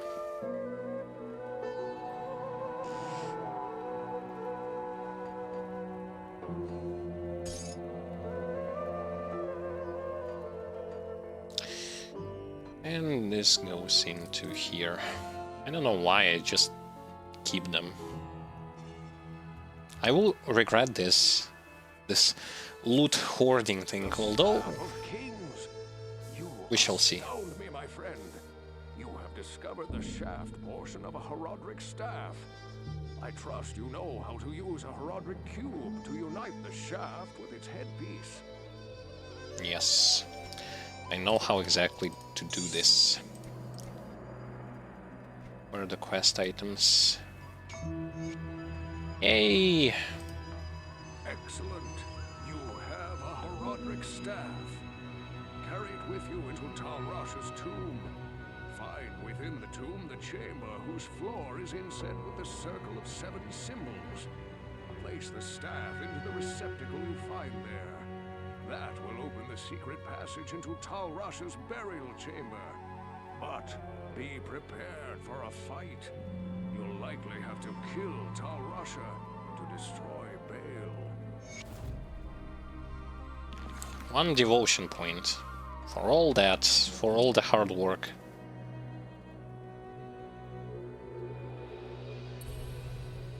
No, actually 2 devotion points. Well, that's nice. 2 is better than 1. Speak to Dragnan in Lugalain. Dragnan. Place the Herodric staff and locate the tomb. I've been researching the old records, trying to find the location of Tal Rasha's tomb. Though I haven't found the tomb itself, I may have a good lead for you. The great Vigerai summoner, Horizon, built his arcane sanctuary somewhere around here. He was a powerful spellcaster and kept demons as slaves within the sanctuary. He kept a close eye on great events too, such as the imprisonment of Baal within Tal Rasha's tomb. If you could find Horizon's sanctuary, I'm sure that it would hold some clue as to the tomb's location. Though I doubt Horizon is still alive, you must proceed with caution. There's no telling what could be waiting inside. When I spoke of this with Lord Jaren, he asked that I send you to him. Perhaps he knows of a secret entrance or the like. And so I need to go and speak with the what the hell is this?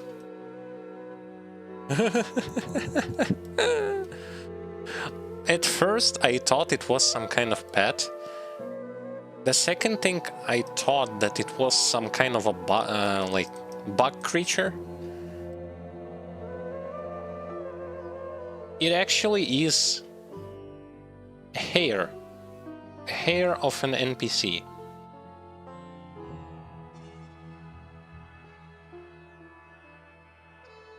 Wow.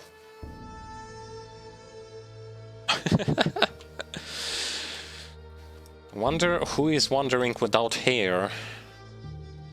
Arcane Sanctuary. That place sounds awful. Even if you find a way into it, what makes you think you'll be able to leave again? Because. The simple answer is because. Stay a while and listen. Let's go and speak with the king, When the troubles Jareth. began here, I allowed the terrified harem guilds to join me within the safety of the palace. All was fine until one night. Screams echoed up the stairwells from the harem. My guards arrived to find the poor girls being slaughtered by a merciless band of hell-spawned demons. My brave guardsmen tried to push the demons back into the mysterious rift from which they came.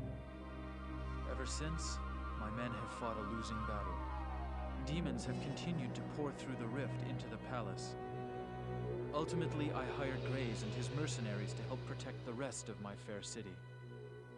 Drognin believes that the arcane sanctuary lies buried underneath this palace, since Lutgalain occupies the site of an ancient Vigerai fortress. My palace is open to you now. Take care. And now we can venture into the palace, which is exactly where I want to go. To the harem, level 1. Ooh. Oh, nice. Nice scenery. Immediately greeted by not so pleasant enemies.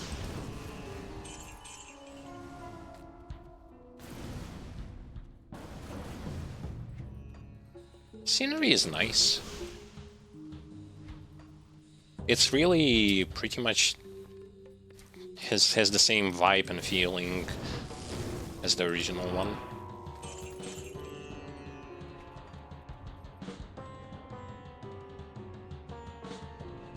There will be plenty of enemies to fight against.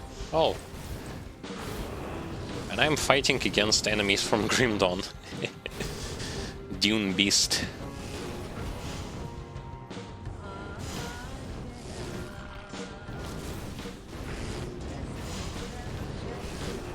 I remember that over here there also should be, you know, those big guys that have, like, instead of their hands, they have some form of club weapon.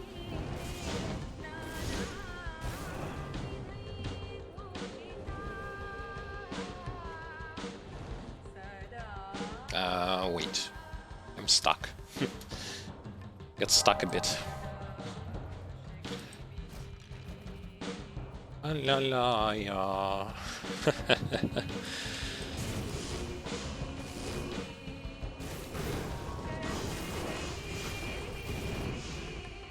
I don't remember how the original Dune beasts look like, so I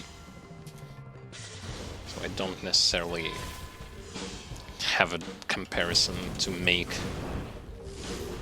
Oh, there are those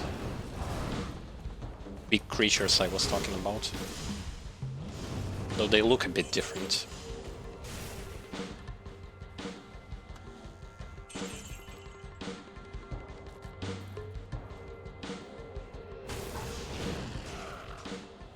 So far, so good. So far, so good. It feels like nothing can stop us.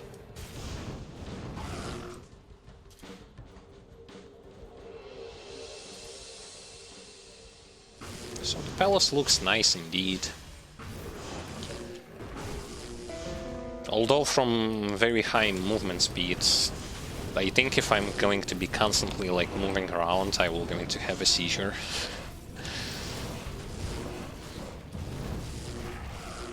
For some reason. Just moves way too fast.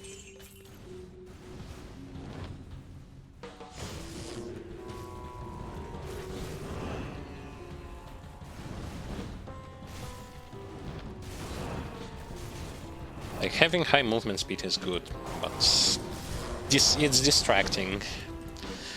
A bit too much distracting.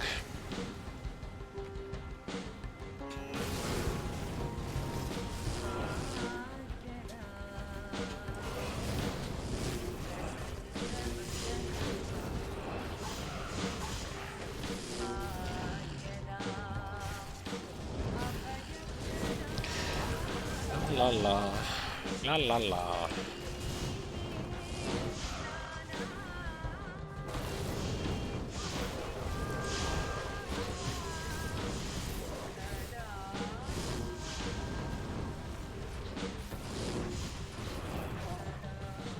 I was checking whether or not I have any active skill from item that I might use, like an aura or something. Turns out, nope. Okay, how? I want to enter into the center of this room. Oh, this way. It's just that I'm looking on the minimap and unfortunately I cannot... Because it's not zoomed in, I can't really see where exactly are the entries.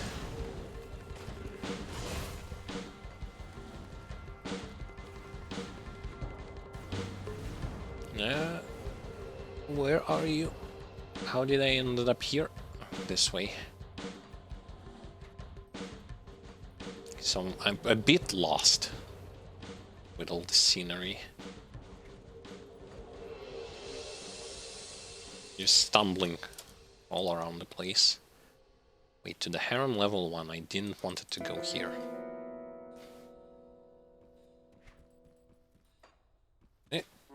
Come on, don't get stuck.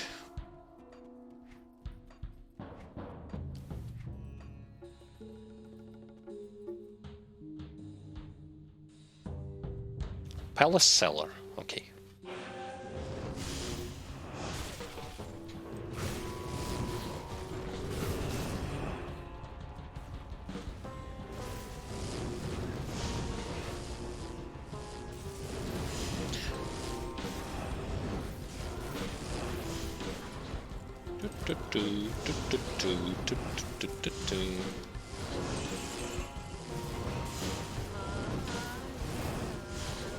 If I'm not mistaken, Palace Cellar was a bit darker when it comes to the original.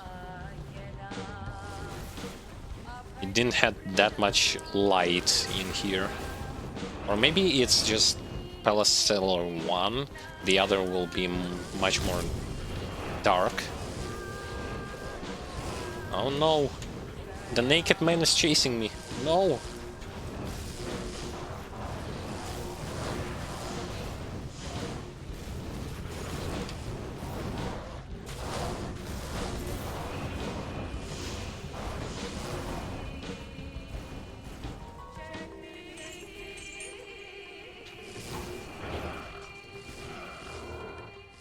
This place is not that hard to get through. Though, again, I'm over-leveling.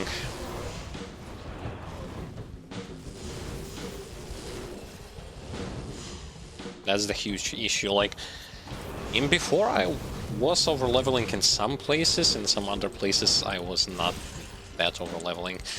I guess the big reason is because of the fact that the giant location that we've been clearing and getting like almost 4 levels from it, plus disconnecting and having to clear half of it again,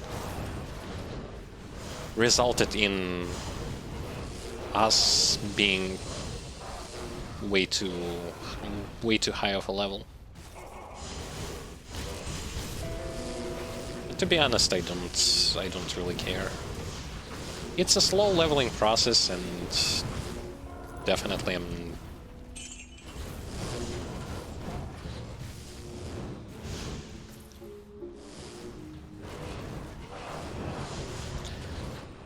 not having issues with that. It's faster, it's still faster than the original D2, because by level, I don't remember, but by level 40 in original D2 you already, or even earlier, you already can complete first difficulty, which is normal.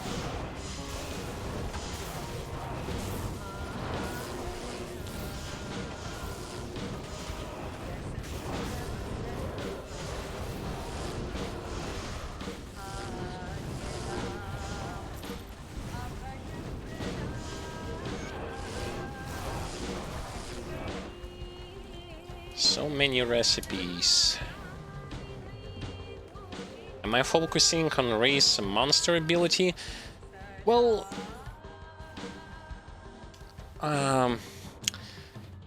you can see from the way that I'm going, I'm still trying to go as if I would level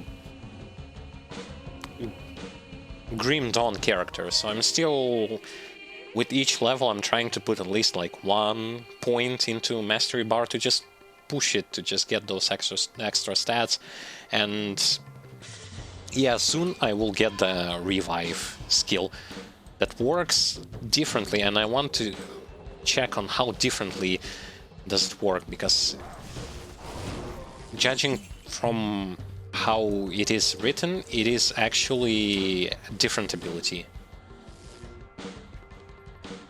It is different ability because it's not you reviving the enemies that you've killed. It's you summoning revived monster. I don't know what monster it is that kills enemies and has a 50% chance to revive enemies that it killed. If I'm not mistaken, and I'm pretty sure that I'm not, in original D2 it was different. It was you re-summoning enemies that you've killed.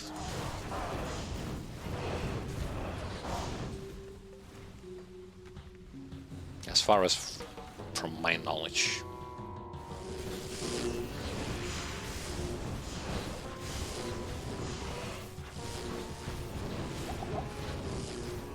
Just for the curiosity's sake, I want to look at various different abilities.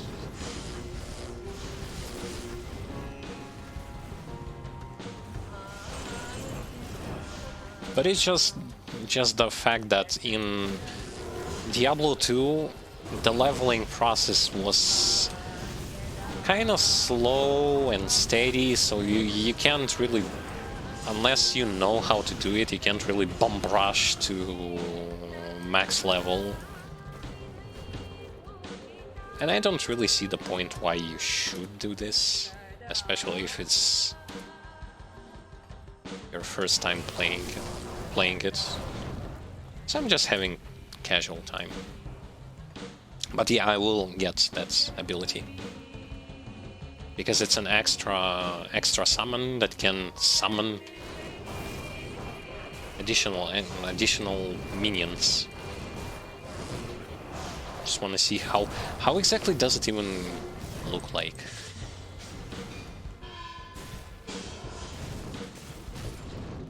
Because the name of a summoned creature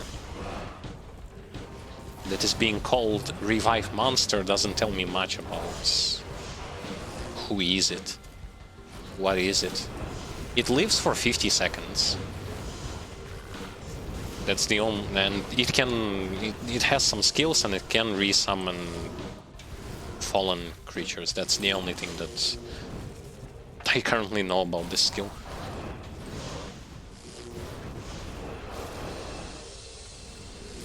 Oh, also one important thing that I know about the skill is that it fits my my build, because it has physical and bleeding damage in there. Checkmate.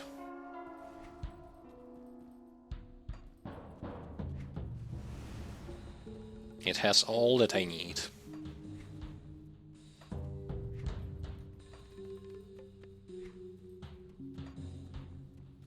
I want to reach the portal. Can I get there without running like half a room? Okay. So I reached it.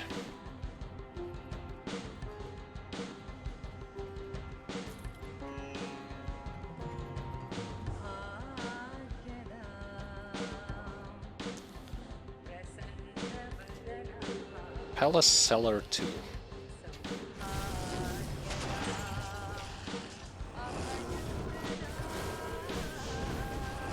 Well, 5 levels over 5 to 4 levels over enemies that I'm facing.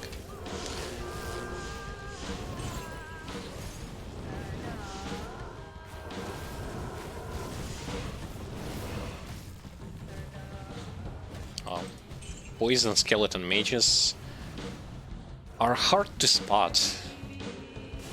They don't have any glowing things like other mages, like those lightning mages.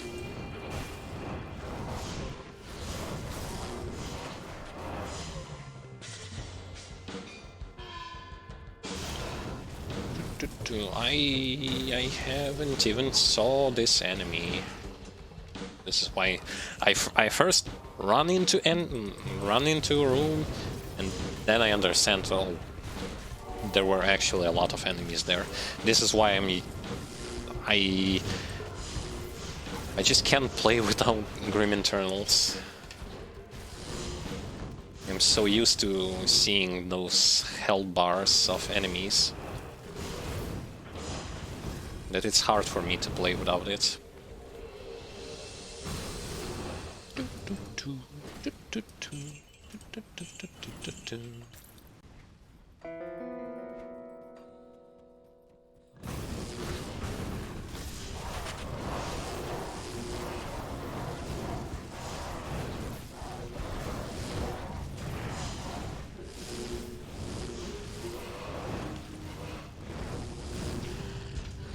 I don't know if I like the designs of those big creatures more than the original.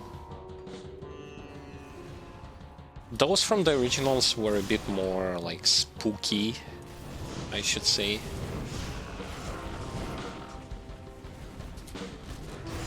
And they didn't have had hands. Instead of hands, they had giant clubs. In here, they're just like ogres. I don't know.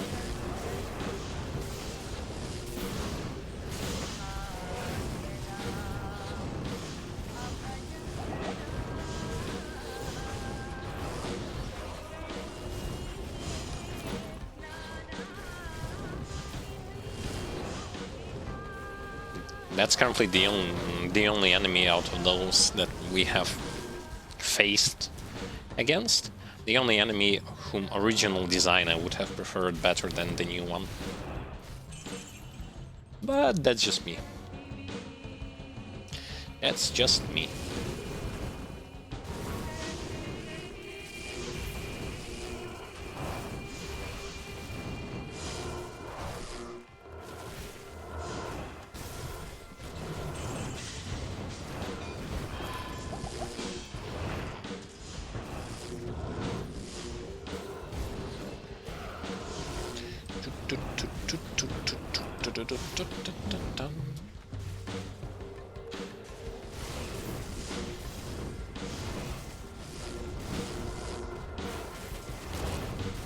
Oh, another elite. Save me! Save me!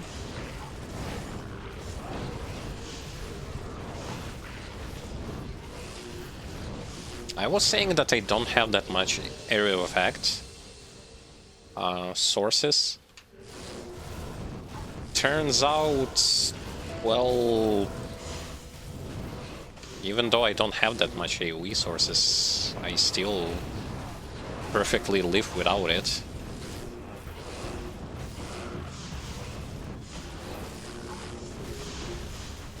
Not having that much issue. Restless remains. Okay. Take this. I don't know what I did there.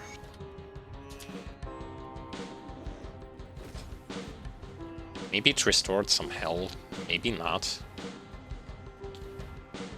I found the place where I need to go. I just want to clear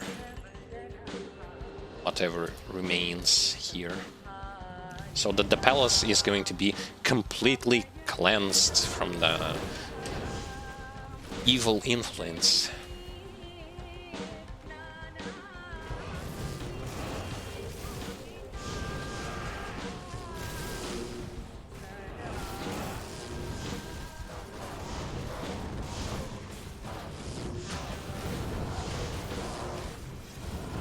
Yay!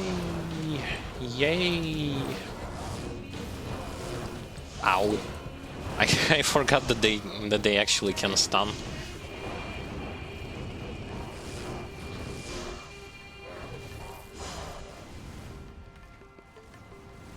And what a surprise! My pets are still alive and still tanking everything.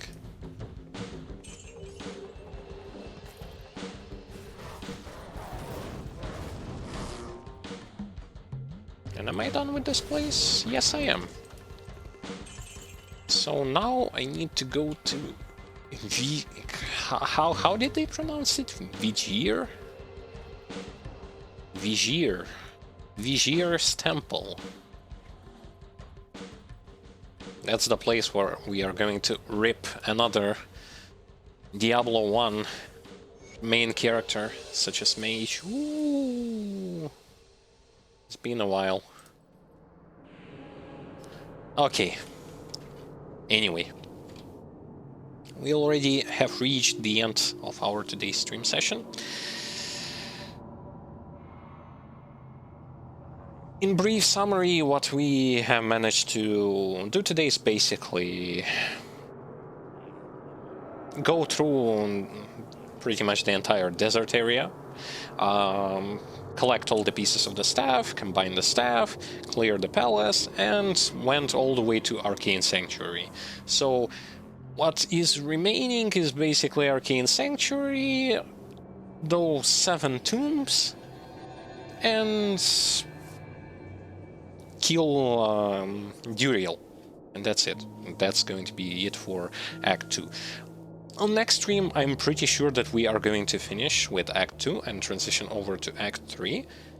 It's pretty interesting. So in case if you will be wondering how you can refresh what happened during today's stream session. So on our YouTube channel, I have decided to do it like do highlights as well as for the archive purpose to just put those stream VODs directly to YouTube without any sort of editing. So in case something, you can go revisit, rewatch what happened, etc., etc., without any problem from any place you want, so that you will not going to miss anything that have happened during the stream. If you want to check out some Grim Dawn related, not only Grim Dawn related content, you can visit our YouTube channel. On our YouTube channel, we usually post highlights, edited videos, reviews, game reviews, build overviews for Grim Dawn. So in case you are interested in Grim Dawn build overview, you can visit our YouTube channel. Currently, we have things like dual wield fire elemental dual pistol purifier, lightning warder, chaos albricatory warlock, and we have also conjurer summoner. So there will be more in the future.